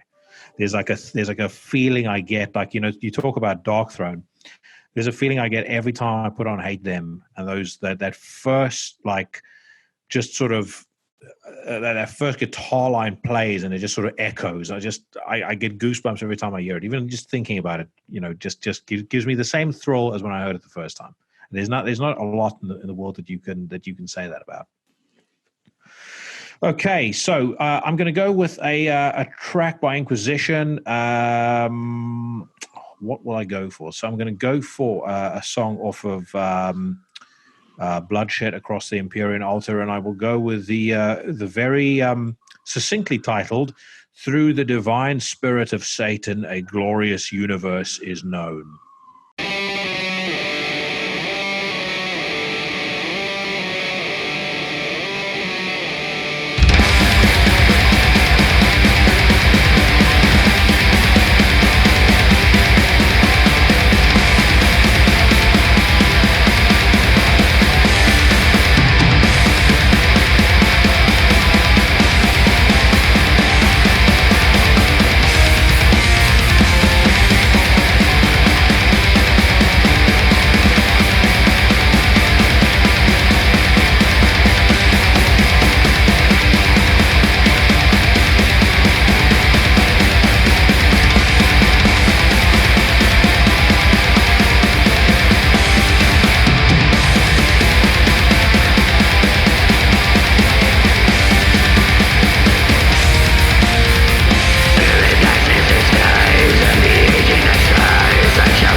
Okay, next, Ruins of Beverast.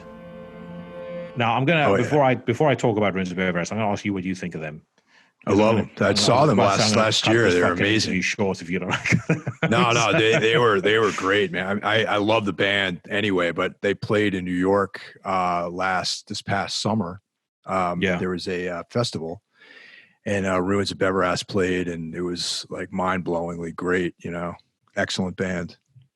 I actually missed them, and the annoying thing about it is I discovered Exuvia, and it was one of those. It wasn't an iTunes discovery; it was a YouTube discovery, where it was just kind of picking next videos, and then my era of Exuvia started playing, and I was just like, "Fuck, this is incredible!"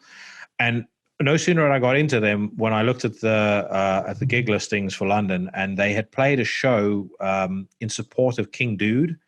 And I was like, fucking hell, man. I would have killed to have seen that. But I've not had the opportunity to see them since, and I will definitely take it if I get it. But I think, firstly, Exuvia to me is one of the greatest black metal albums of all time. I think it's peerless. It's like one of the most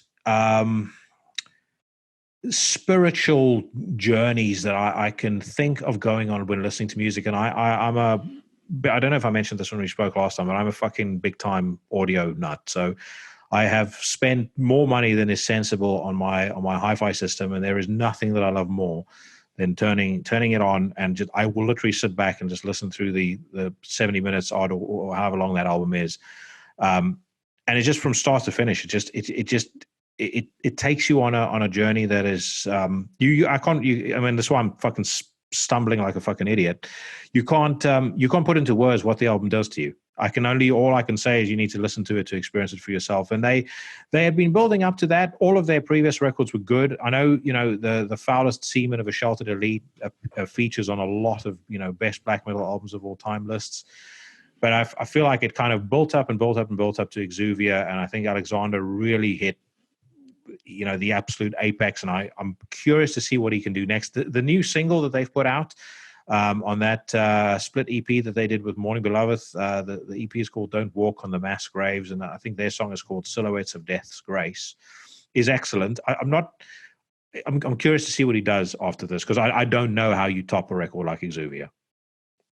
I mean, that record's amazing, and like I said, live, they're just like one of the most epic things I've seen, and they figure very, very highly. I'm surprised I didn't put them in my top 10, but I don't know where I placed them actually, because I have a pretty, for me at least, I have a pretty solid top 10 of bands that I really dig. Yeah. But yeah, they're great. All right. Your number 3? Mayhem. And I know you and I agree that they're one of the, but I know we had a discussion about where this would end up in our top 5. Yeah. All right. I think you'll agree with my top 2 are pretty stellar too. So I mean, Mayhem are in good company at the top 3 here. Yeah. All right. Let's save Mayhem for discussion because okay. They are coming up again. But right. We'll save them for discussion. I'm going to go with a song that I mentioned by Ruins of Beverast. This is off of Exuvia. If you've never heard this album, you either need to sort your life out or you're a fucking poser. The song is called My Era.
Okay, so moving on to number 2, Acrococker.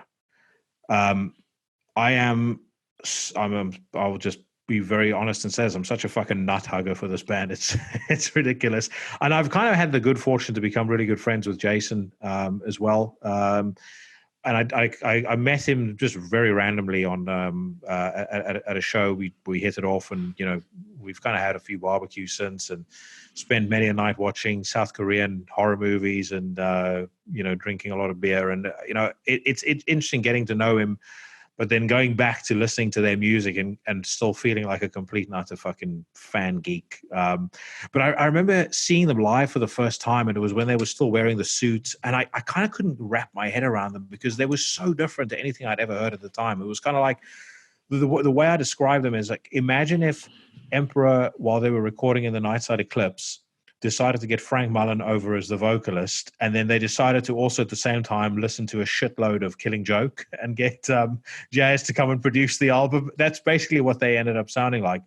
But those first records that they did, in particular Corenson and Words That Go Unspoken, are very firm favorites of mine. And as much as I would say Exuvia are one of the best black metal albums, it's always hit or miss between the number 1 and the 2, whether it's Corenson by Acrococker or Exuvia. And Corenson just very often kind of edges it out.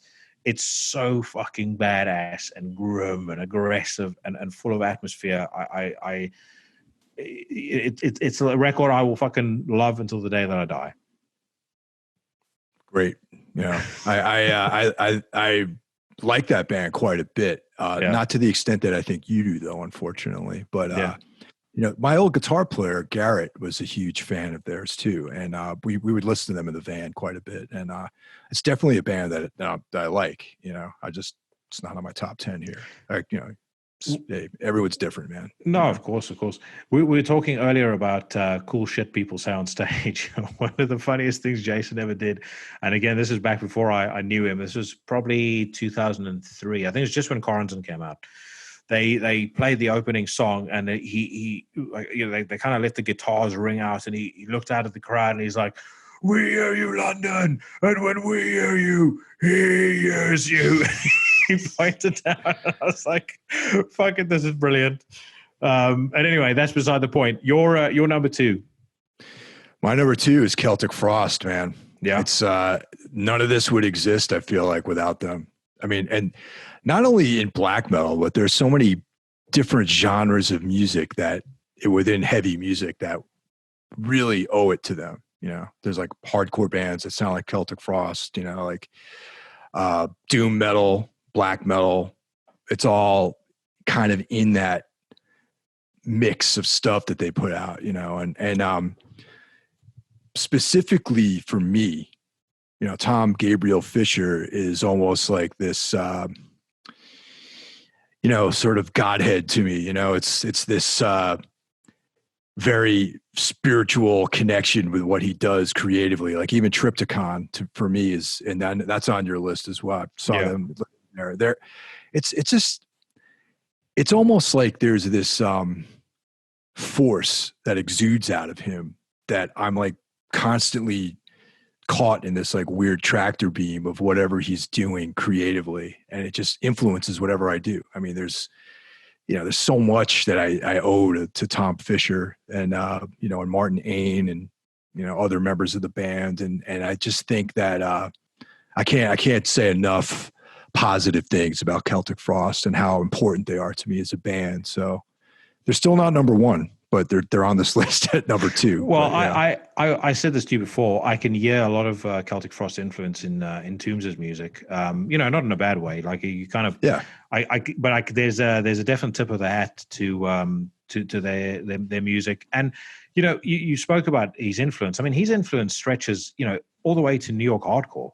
There's definitely. There's that. I can't remember what exactly the song is called, but there's an Agnostic Front song off of I think it's Victim in Pain. And I mean, the riff is just pure Celtic Frost worship. All the way down to bands making the ooh sound, which Tom innovated. And let's be honest now, there's not a single song that's ever been written, including any ballad or any love song, that can't be correctly improved with a ooh. Exactly, man. I mean, like Carnivore, Sheer Terror. Yeah. The list goes on. Like there's, Dark Side NYC. These are all like New York bands that are directly influenced by Celtic Frost, I mean, Pete Steele had such a love for Celtic Frost. You could even hear it on the last Typo album on Dead Again. The song Prophets of Doom, that whole entire opening is pure Celtic Frost. Definitely. Right. So let's pull another double bill here, since people are quarantined and they have plenty of time to listen to fucking decent music. So I'll go with an Akrokaka track. One of my favorites, a song called Scapegoat, off of Corazon. And what will be your selection for Celtic Frost? Oh man, let's see, Circle of the Tyrants. That's a fucking great one, man. Or actually, why don't we do it? Why don't we go with Crypt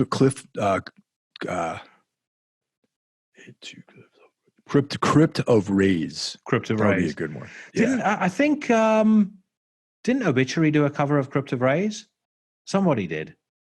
I know they did one. Yeah, there's Circle of the Tyrants, but anyway, yeah. I mean, I can't. Then there's a Dethroned Emperor, and of course there's Cherry Orchards, which is a great, Celtic Frost song. Cherry Orchards off of Cold Lake. It's a record most people fucking hate. I know.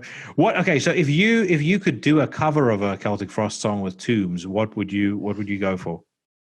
Oh man, that's a really hard question because part of me wants to do something off of Cold Lake and make it like really cool. I mean, even Monotheist is a great record too, man. And I would probably do actually, Hellhammer. There's like so much shit there to get into. Probably Crypt of Rays. That'd be cool. That'd be a sick song to do. I think a cover of. Yeah, I'll go with that. That'll be my answer. Yeah. Right. So we'll go with Scapegoat by Akrokaka, as I said, and then Crypt of Rays by Celtic Frost. And that will take us through to our number one.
right. So number one time, and let me just very, very quickly recap where we were up to. So at number 10, I had Marduk. Remind me what your number 10 was.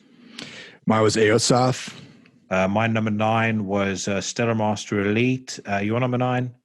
Blute Alice Nord. Voices at number 8 for me, and then yours was Gorgoroth. Number 7 was Funeral Mist. Marduk for me. Number 6 was Anel Nathrak. And then I had Watain. Number 5 was Nadinger. Emperor. Number 4 was Inquisition. Dark Throne. Number 3 was Ruins of Beverast. Mayhem. Number 2 was Akakaka. And then Celtic Frost. And then my number 1, and it could be no other, is Mayhem, better known as the True Mayhem. Let's talk about Mayhem in a second, but let's talk about your number 1 first, real quick. So, what was your number 1 pick? Mine is Leviathan, and I. Oh wow! Yeah, man. Yep. Yeah. Yeah, I know. That's just one of the. I think because we're both American, and the U.S. is trailing the rest of the world. I think as far as like true black metal goes, but I feel like Jeff Whitehead. They're going to write books about this guy, in my opinion. He's going to have his own genre of music, really. And as far as Leviathan, Lurker, Chalice, there's something just very U.S. about it. There's something very American about his music. And a lot of it, sure, there's a lot of influences by European music in there. There's, the obvious, I would say Burzum references. There's, you can hear Bauhaus. You can hear Peter Murphy. There's stuff like Death in June mixed in there. Der Blutarsch, bands like that. U.S. band, the Swans. I don't know if you guys have ever heard of the Swans, but that's there. And then there's just, it's more of that atmosphere that on a personal level really connects with me. Like I really connect with that sort of mournful, somber outsider sort of stuff, and it's a one-man operation, and the music feels very personal, and I think that's like what I really relate to with Leviathan. Well, yeah, I would definitely say, I mean, in terms of a dude who is not afraid of letting every shred of emotion that he has hang out in his band. I mean, that album he did.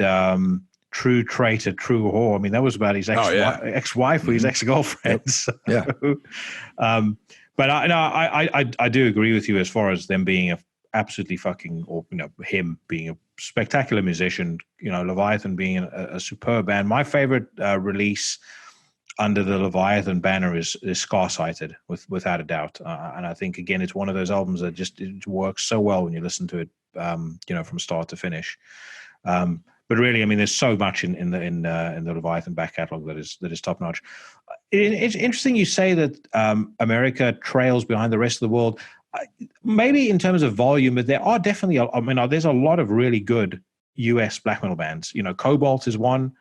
You guys. I mean, I don't know if you regard yourself as black metal. I wouldn't necessarily say you guys are pure black metal, but I definitely put you under the black metal genre. Leviathan is definitely there for me. Apsu is really, really cool. And there's several others that probably won't spring to mind immediately, but I mean, it feels like over the last couple of years in particular, there's been a groundswell of really, really cool stuff coming out of the States. Yeah, I mean, I guess the thing I'd say about the U.S. though is that we're definitely on the outside fringe of like what black metal is considered. I mean, it's mostly considered like a European, style, really, or European sort of thing. And being like, I always consider myself to be someone who's always on the outside, just sort of on the beyond like the circle of like what's considered to be the core. Always. Yeah.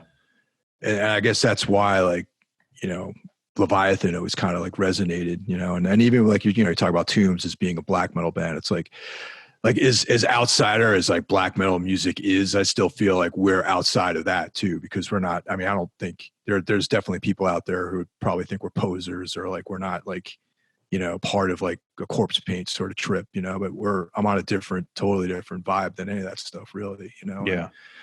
but it's like whatever. I love the music. I love the philosophy behind a lot of it, and I mean, I wonder how many of these people really have any kind of deep understanding of the occult or anything like that. No, very, very unlikely that they do have. But I would say when I first discovered Tombs, my observation of you guys as a band was you were black metal with a Neurosis aesthetic. And it was interesting when you mentioned those Neurosis records, because those were the first, I could immediately see there was kind of a strong black metal influence with that kind of sort of abstract, atmospheric, very sort of soulful element that Neurosis has. And I think it's a perfect blend between the two, along with kind of, I think you show, especially on this new EP, there's a real sort of appreciation for the heavy stuff as well. I feel like on the new EP, there's a bit of a death metal influence that comes through, like a New York death metal influence. And I don't know whether that was a conscious thing or whether it's something that just sort of developed organically, but it's definitely there.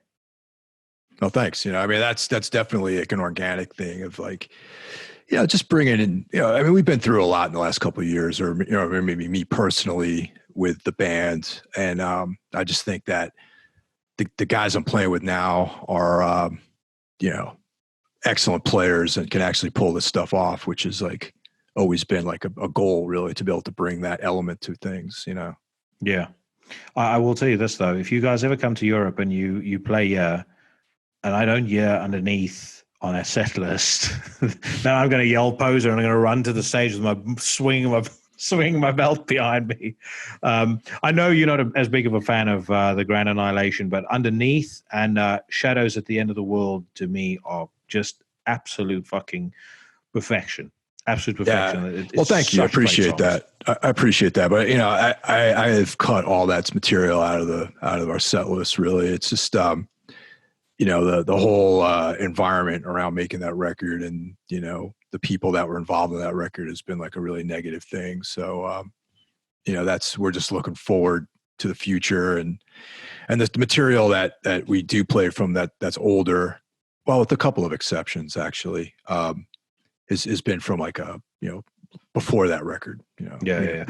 That I liked that record. the Path of Totality re-recording that you did as well. I thought that sounded very cool on the new EP, and I'm really looking forward to hearing what you guys bring up next. And like I said to you, I tend to, part of the reason why I started this rather than go back to writing is because doing my own thing, I kind of felt like I could choose who I speak to. So I would only ever invite somebody on the show who I really like. And, I've been a big fan of Tombs for a while, so it was awesome having you on, and it's been great having you on here. So we'll pivot to my number one selection, and unsurprisingly, as I mentioned before, it's Mayhem. I mean, I don't know what one could say about Mayhem that hasn't been said. They've made movies, written books. I would say from my experience, I think they're the greatest live black metal band on the face of the earth. I think especially in the last kind of 3-4 years, I think their live shows have taken on a really new sort of vibe to them that just puts them on a level that's beyond anything I've ever seen. They start off with that Wolf's Lair Abyss intro where they kind of have the war sounds and all that shit with the weird like electronic stuff playing, and then you see the guys coming out in their robes. They just have such a great stage presence. I think everyone in the band is an incredibly unique and interesting character, and they're one of those bands that I know that people aren't as big, aren't massively into Ordo Archaeo and Esoteric Warfare. I fucking love both of those albums. I love everything the band's done, and I feel like with every album they write a record that is challenging and interesting, goes off in a slightly different direction. And then Demon, which I know you're a big fan of as well, I feel like that brought all of those elements together. There's some of the abstract stuff from Ordo Archaeo there. There's some of the sort of aggression and some of the technical stuff from Esoteric Warfare there. And then there's a really healthy dose of the Mysteries, Dom Satanas on there as well. And it just all works brilliantly. I think Esoteric Warfare is brilliant. I mean, that's like, I actually I think that's some of my favorite stuff actually is Esoteric Warfare and Demons. Yeah. And those last two that they put out were really, I mean, they're like repeat listens. Like still, even Esoteric Warfare, I still listen to that almost regularly. I think that's such a great album. Yeah. Well, post-human on Esoteric Warfare as an example is just it's just like the band at the absolute peak of their powers. Every single part of that song, even the kind of sort of just soundscapey bits, it's just all genius. It's pure genius at work. It's a shame they're not on Seasons of Mist with you guys anymore. They've gone to Century Media for Demon, because I could imagine a package with you guys and Mayhem would be fucking awesome. Sure, that'd be great. I mean, you never know that something like that could happen someday. I mean, you never know. Yeah. I mean, I'm sure that Season of Mist is such a great label. The only reason I think that anyone would move over to a label like Century Media was probably financial. Really, I mean, I imagine they have bigger budgets to work with them and that sort of thing. And but Season, I think, is like aesthetically the perfect place for a band like us, there's so many great bands on the label too, They've been on an absolute tear recently. I was saying to Jessica, I just heard a band called Omega Infinity out of Australia off there. Fucking brilliant. Earthrot blew me away completely. I love that album. I'm actually talking to them on Thursday, so looking forward to that. I mean, they just bring out one great release after the other. And as I said, I think perfect fit for you guys too. So I'm glad you found your feet there. And hopefully you'll be rejoined by Mayhem there at some point. But in the meantime, I'm going to play a track off of Demon. This is my favorite black metal band. Maybe not of all time, because as I said when I started this, the list changes. So I may well cash in on this for content every year. So this is the 2020 edition of my top 50 favorite black metal bands. This is a track off of Demon, and it is called Invoke the Oath.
Brilliant. So, Mike, thank you so much for your time. I know we probably ran way over time here, but no, it's all right, man. Yeah, I'm working at home, man. So what the hell?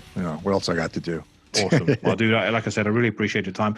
We need to do a movie podcast at some point. Sure. And I would love to. That'd be great. I've got one suggestion. I don't know if you're as big of a fan of it, but There Will Be Blood. I've spoken about that. I mean, there was a point on the show when almost every episode veered off into conversation about that movie, but I am fucking obsessed with it. Yeah, there's a lot to be obsessed with that one. Yeah. Yeah.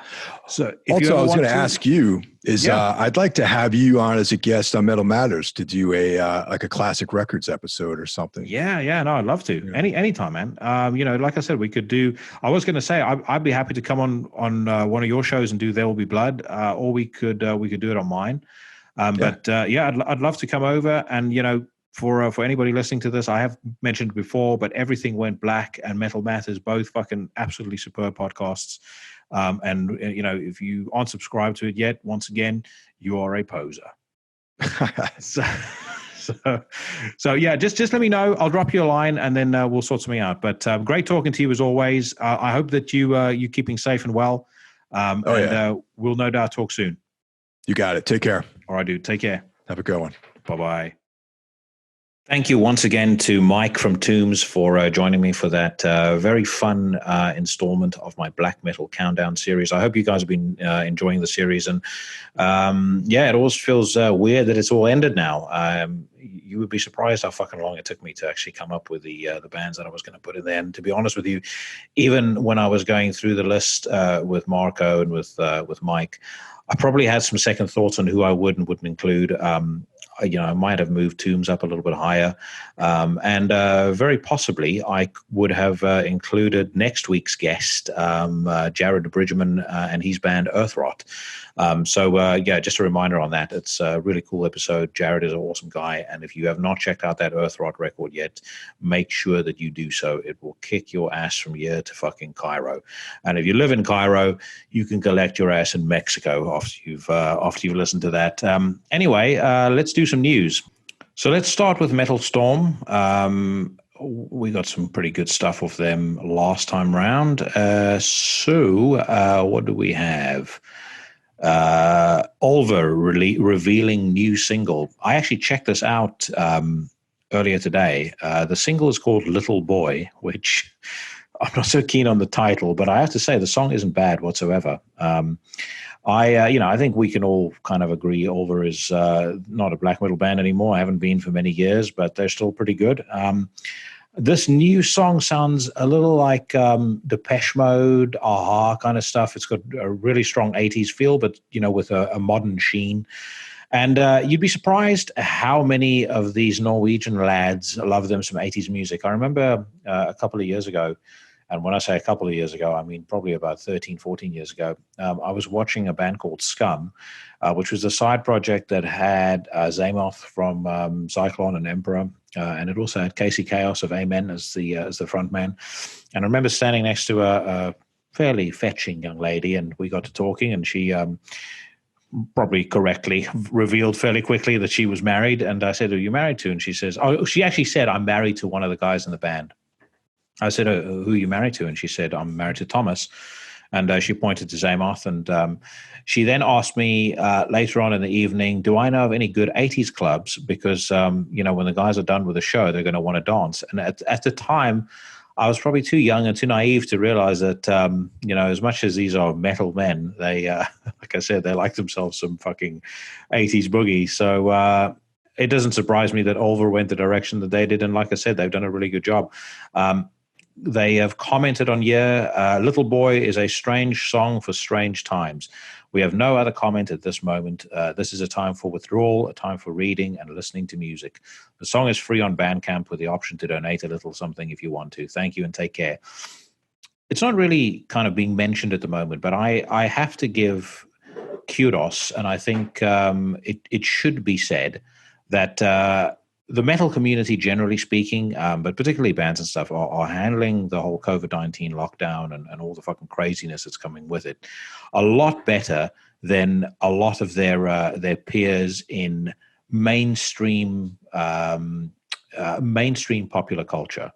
And again, I know mainstream popular culture isn't something that probably affects most people who listen to the show, or listens to, or most of us give a fuck about anyway. But for the most part, it seems like the average celebrity or the average A-list celebrity is falling apart, whereas most metal folk are kind of sitting home writing music. I think, if anything, the one silver lining around this whole fucking catastrophe is that we're going to get to the end of it, and a whole bunch of bands are going to have written great new records, with plenty of inspiration. Because let's be honest, I've said this before, and I'll say it again: out of troubled times comes great art. Now, speaking of troubling and of celebrities falling apart, I don't know whether you guys saw the video that Madonna did of her sitting in the bath, covered by or surrounded by rose petals, presumably with a fucking butler off screen, waiting with her towel. And then she has all this weird, like, Japanese horror movie music playing, and then starts, musters as much energy as she possibly can, finally gets the plastic blob, she calls her face, moving, and shares this little nugget with us. That's the thing about COVID-19. It doesn't care about how rich you are. It makes it a little easier when you're richer, obviously. How funny you are. How smart you are. Yeah. Again, people that lose their jobs and have to live off unemployment benefits, make a threadbare existence over the next couple of months, are probably going to differ with her quite strongly. It's the great equalizer. Oh, yes. It's the great equalizer. What's terrible about it is what's great about it. What's terrible about it is it's made us all equal in many ways. What a fucking moron. I can tell you right now, like I said, anybody who's really feeling the brunt of what this fucking thing is going to do to the economy is not sitting in a rose petal filled bath. And it doesn't even look like that's water that she's in. It looks like milk. And knowing her, it looks like it could be horse jizz. I don't think their big concern is the fact that they needed to cut down their butler staff from 2 to 1. Vader share video for the new single. I listened to this video the other day, and I was pretty impressed with it. They've got a new album out on May the 1st called Solitude in Madness. They're a great band, and they have been a great band for a very long time. But I do feel like they've kind of been trapped in their own formula for a fair length of, probably the most of their, the majority of the last decade, I would say. They've had a huge impact on metal as a whole. I would say they probably opened the door for a lot of Polish bands. De Profundis, Black to the Blind, those still stand out as absolute classics in my opinion. But they're a bit like Crisian, where they can release a new album, go through all the right motions, and there's just something about it that just doesn't necessarily make me want to listen to it again and again. That being said, I think when the formula hits and when they're on target, as they are on this song, they still can fucking pack a hell of a punch. And that seems to be the case here. So kudos to them. I will be waiting for Solitude in Madness with bated breath. Side note, the biggest assholes I ever saw at a show, aside from the average deathcore show, was at a Vader gig. Like full-on fucking Nazi shit, people waving all sorts of suspicious flags, fights breaking out all the time. It actually got to a point where a guy that I was with, a dude named Carl, who used to do PR for Nuclear Blast, who's a very, very cool dude, he just said to me, like, we need to pack our shit and go. I can't deal with it anymore. And I said, I couldn't agree with you more, my man. Cattle Decapitation premiere new video for Bring Back the Plague. This was pretty funny. That Cattle Decapitation album, Death Atlas, oh my God, what a fucking record. I still cannot believe some of the criticism that they got as a band. People saying that they sound like Cradle of Filth, or that they're trying to be a black metal band. Everything that was great about the band is gone. You're out of your mind. Again, opinion is opinion, but I think it's magnificent. Devin Townsend to release Empath, the Ultimate Edition.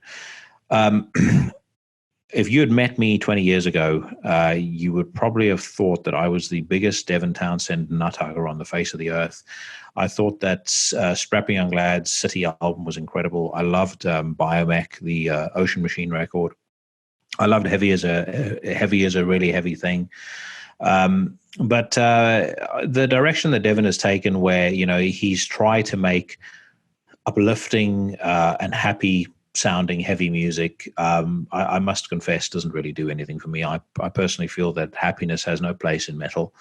And, as much as I know from speaking to him firsthand that he was in a very difficult and dark place when Strapping Young Lad was, particularly when those first two records were made, and he doesn't want to go back there personally, and I respect that. I don't know. A lot of the Devin Townsend project stuff just doesn't do anything for me. It's very grandiose. It's very well written. I see the talent behind it, but it's just not my thing. And as I said, in my personal view, I don't think happiness has a place in the metal. Let's move on to Blabbermouth. Judas Priest, Rob Halford praises beautiful NHS workers combating spread of coronavirus. They are doing a very good job of that, not just here in the UK, but everywhere. I know the medical workers in the States are doing a hell of a job. These guys all have their hands full. One group of people, and I don't want to sound like I'm getting on my soapbox here, but I want to mention it because I don't think they get enough credit. Where's all the love for the farmers? I think the only person I've actually seen saying anything about that was Trump. And obviously we know a lot of his, voter base probably are farmers, which is not, I'm not denigrating farmers, but, that's just a fact. If it weren't for the farmers who were carrying on with, with their activity and, continuing to produce food and things like that, we really would have been fucked. So if you are a farmer and you're listening to this, thank you very much, because I genuinely mean that. I think all too often as a society we forget about the importance of people like that, and I have nothing but the utmost respect for them. Speaking of respect and somebody I have absolutely fucking zero respect for, Motley Crue's Tommy Lee is trending on Twitter for anti-Trump letter he didn't write.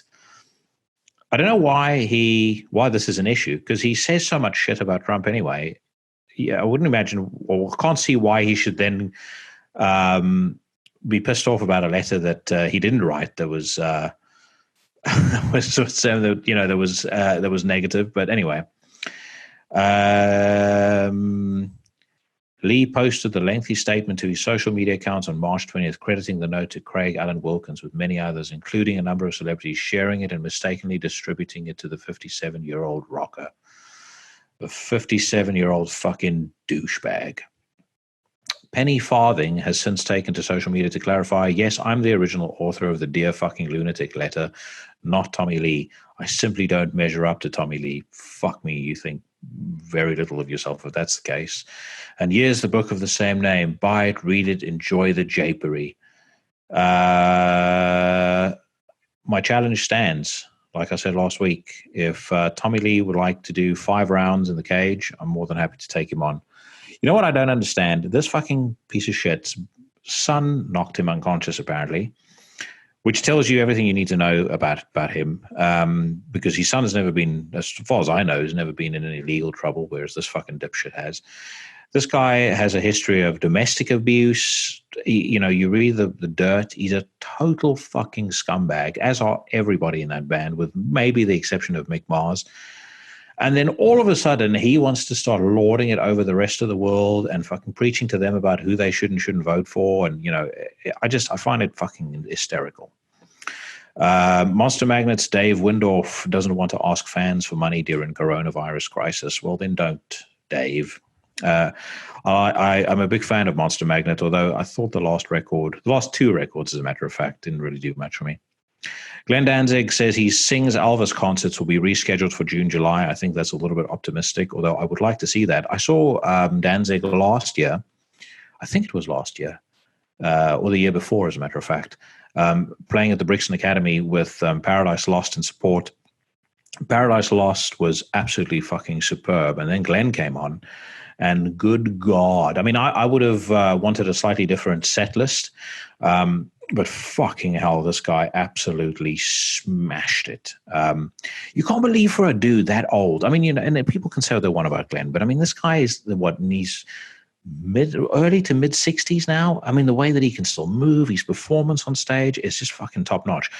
Now, I've never seen Verotica, but I can only imagine how shit it is. I've seen the trailer. I saw a couple of reviews, including the Stuckman review on YouTube. Stuckman does this really, really funny thing called Hilariosity. If you ever want to watch reviews of shit movies and this guy tearing it apart, he does one of Verotica, and it genuinely does look like one of the worst things ever. But done in very typical Glenn fashion. But I mean, as a musician, he's a fucking absolute god as far as I'm concerned. And I've spoken to him, I've interviewed him. I think he's a great dude as well, contrary to what a lot of people have said to me. I would imagine people that think that he's an asshole probably are the people that think Tommy Lee is a brilliant man. And like I said, Voivod, new studio album in the works, one of many. I don't think it's going to be. I dread to think how many fucking, well, not dread, but I'm very excited to think about how many great new albums are going to be coming out in the next 18 months. Sepultura's Derek Green doesn't want to support any companies that are abusing animals, nor I, mate. I'm a big fan of Derek Green. I think he looks fucking cool on stage. I think he's a great singer. I think he's gotten a lot of undue shit from people who Max diehards. And I think Max is a complete and utter fucking turd. And I think that he's not really made anything that's done anything for me. Whereas Sepultura, I've got some pretty decent stuff after Chaos AD. Or should I say, Derek Green era. I don't really count Roots because Roots got about 3 decent songs on. The rest is muck. But yeah, some of the Derek stuff is very cool. And I think Derek is a fucking awesome guy. Metallica's Now That We're Dead used as The Undertaker's entrance theme at WrestleMania 36. I didn't watch WrestleMania 36, but as you guys know, I'm a big fan of AEW. I used to be a very big fan of the WWE as well. I mean, like when I say big fan, I mean, again, anybody who knows me would have probably have told you that my dream would be to be a pro wrestler. But yeah, I mean, the WWE in the last 15 years have just fucked up a product that I loved so much, because I think at the core of it is they went public as a company, so they suddenly had to start catering to shareholders, and catering to shareholders meant that a lot of the risque stuff and a lot of the spontaneity and the craziness was taken out of the product, and then it just turned into dog shit. And WrestleMania 36 was held in front in the WWE Performance Center, so there wasn't an audience there. I've watched some of the empty audience matches that they've done on Raw and SmackDown, and I just thought they were fucking dog shit. I mean, I know AEW has done the same, but I think they've actually managed to pull it off properly, whereas I don't know, for some reason that the WBE has taken a turd and then made it an even smellier turd by being in an empty arena. And again, like I said, I didn't watch the event, but I did see the results of the Drew McIntyre-Brock Lesnar match, and it was basically them exchanging finishes for 5 minutes and then the match is over. Now compare WrestleMania 17 with The Rock and Stone Cold headlining in a 45-minute fucking epic versus 5 minutes of people trading finishes. And, they wonder why their viewership has gone down. And as for that Metallica song, it's like I said, I don't think Metallica have done anything decent since, I would say since And Justice for All. I mean, Black Album is all right. I would even say maybe 1 or 2 songs on Load and Reload aren't too bad. They're not really Metallica songs, but, in the grand scheme of things, I don't find them too offensive. But, you compare Metallica in 2020 to Testament in 2020, and there's not a single fucking person who's going to be able to convince me that the last 4 Testament records don't walk all over everything made by the Big Four since 1990.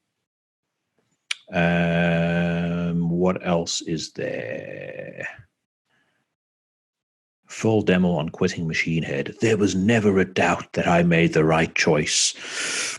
Like I've said, I think Rob Flynn is a fucking loser. There we go. Rob Flynn downplays Machine Head lineup changes. I always have questions whenever guys are like whenever you see an interview with him, he always he strikes me as one of these people that tries to make it very clear that he's incredibly humble and that he's just a nice guy, and that nobody understands why, nobody understands his situation and why things go wrong, why people leave the band. But you always find that those people that try extra hard to make you see how proud they are to be humble, they're also always the people where tons of people will leave their band. There'll be folks that are almost impossible to play with. And as I said, Machine Head genuinely had two decent records. They had Burn My Eyes and they had The More Things Change. And after that, it was a total clusterfuck. Through the Ashes of Empires had Imperium, maybe one or two other songs that were good. But beyond that, the band is a fucking disgrace.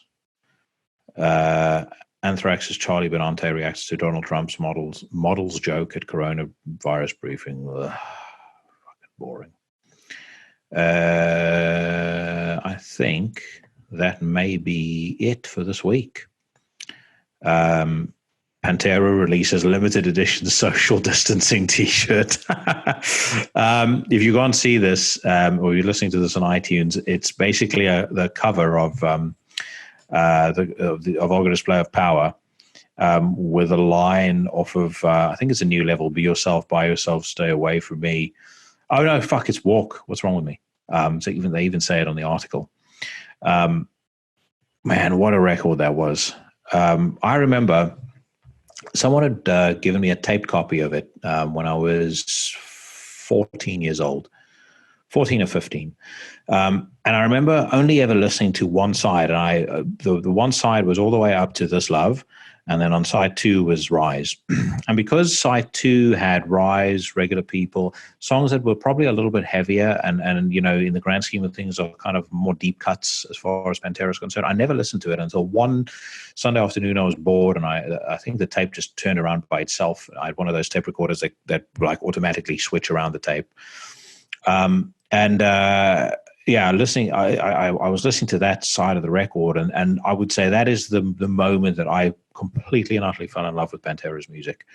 And to this day, Vulgar Display of Power just gives me goosebumps. I think the only rock star I was truly grief-stricken with when I heard about him passing away was Dimebag.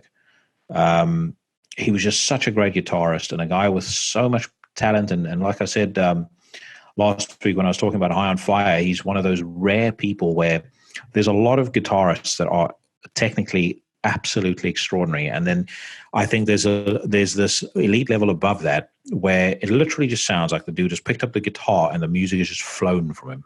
And with those guitarists, immediately that they are the ones playing when they're playing. And I would say, Matt Pike from High on Fire fits into that category. Kirk from Crowbar, Slash from Guns N' Roses. I know Matt from Antichrist Imperium is a big fan of Slash as well. Dimebag was definitely in that tray from Morbid Angel, and you get that across the board with instrumentalists, with musicians. There's some drummers that are like that as well. I think Steve from Deicide is actually like that, especially on the earlier records. He kind of had this thing that he used to do where he would. I call it chasing the groove, where he was almost like this half a second behind the groove of the guitar, but in a weird way, it made the music sound that much more groovy. And actually, on that note, because I enjoy doing this black metal list as much as I did, I'm going to do one about Death and Grind as well. So I'll think of a couple of folks to get onto those sessions with me. I might re-invite my buddy Lee from Malevolent Creation. They've obviously had to cut their tour short, and maybe see about a few other people that want to do an episode with me on that. But that'll be fun as well, I think. Dio's 1996 to 2004 studio album collection lands on charts around the globe. Fucking high time. Good for the Dio estate.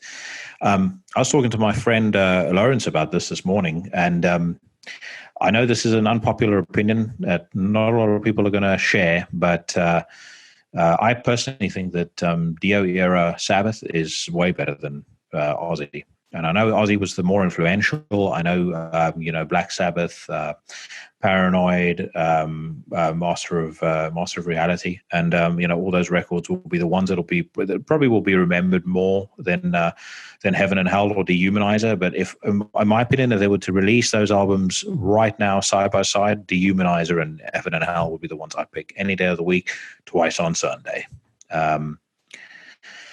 And that, my friends, I think brings us to the end of my news reading. I mean, we could go into detail on the Scorpions singer Klaus Meine. It feels like we're watching a science fiction movie from the 80s.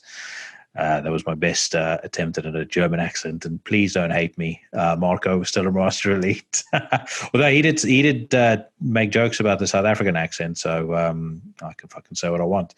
But yeah, I think that's me done for this week. Thank you so much for listening to the show.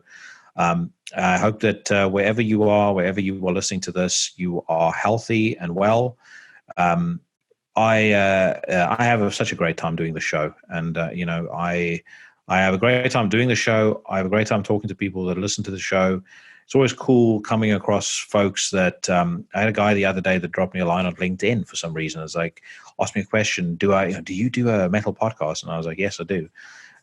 He's like, oh yeah, I've been listening to it for the last couple of episodes. I think it's great. And he's this guy in a suit and tie, and his profile pic, and on my LinkedIn profile photo, obviously, I it's my day job, my career. So I look somewhat different to the handsome young buck you see before you right now.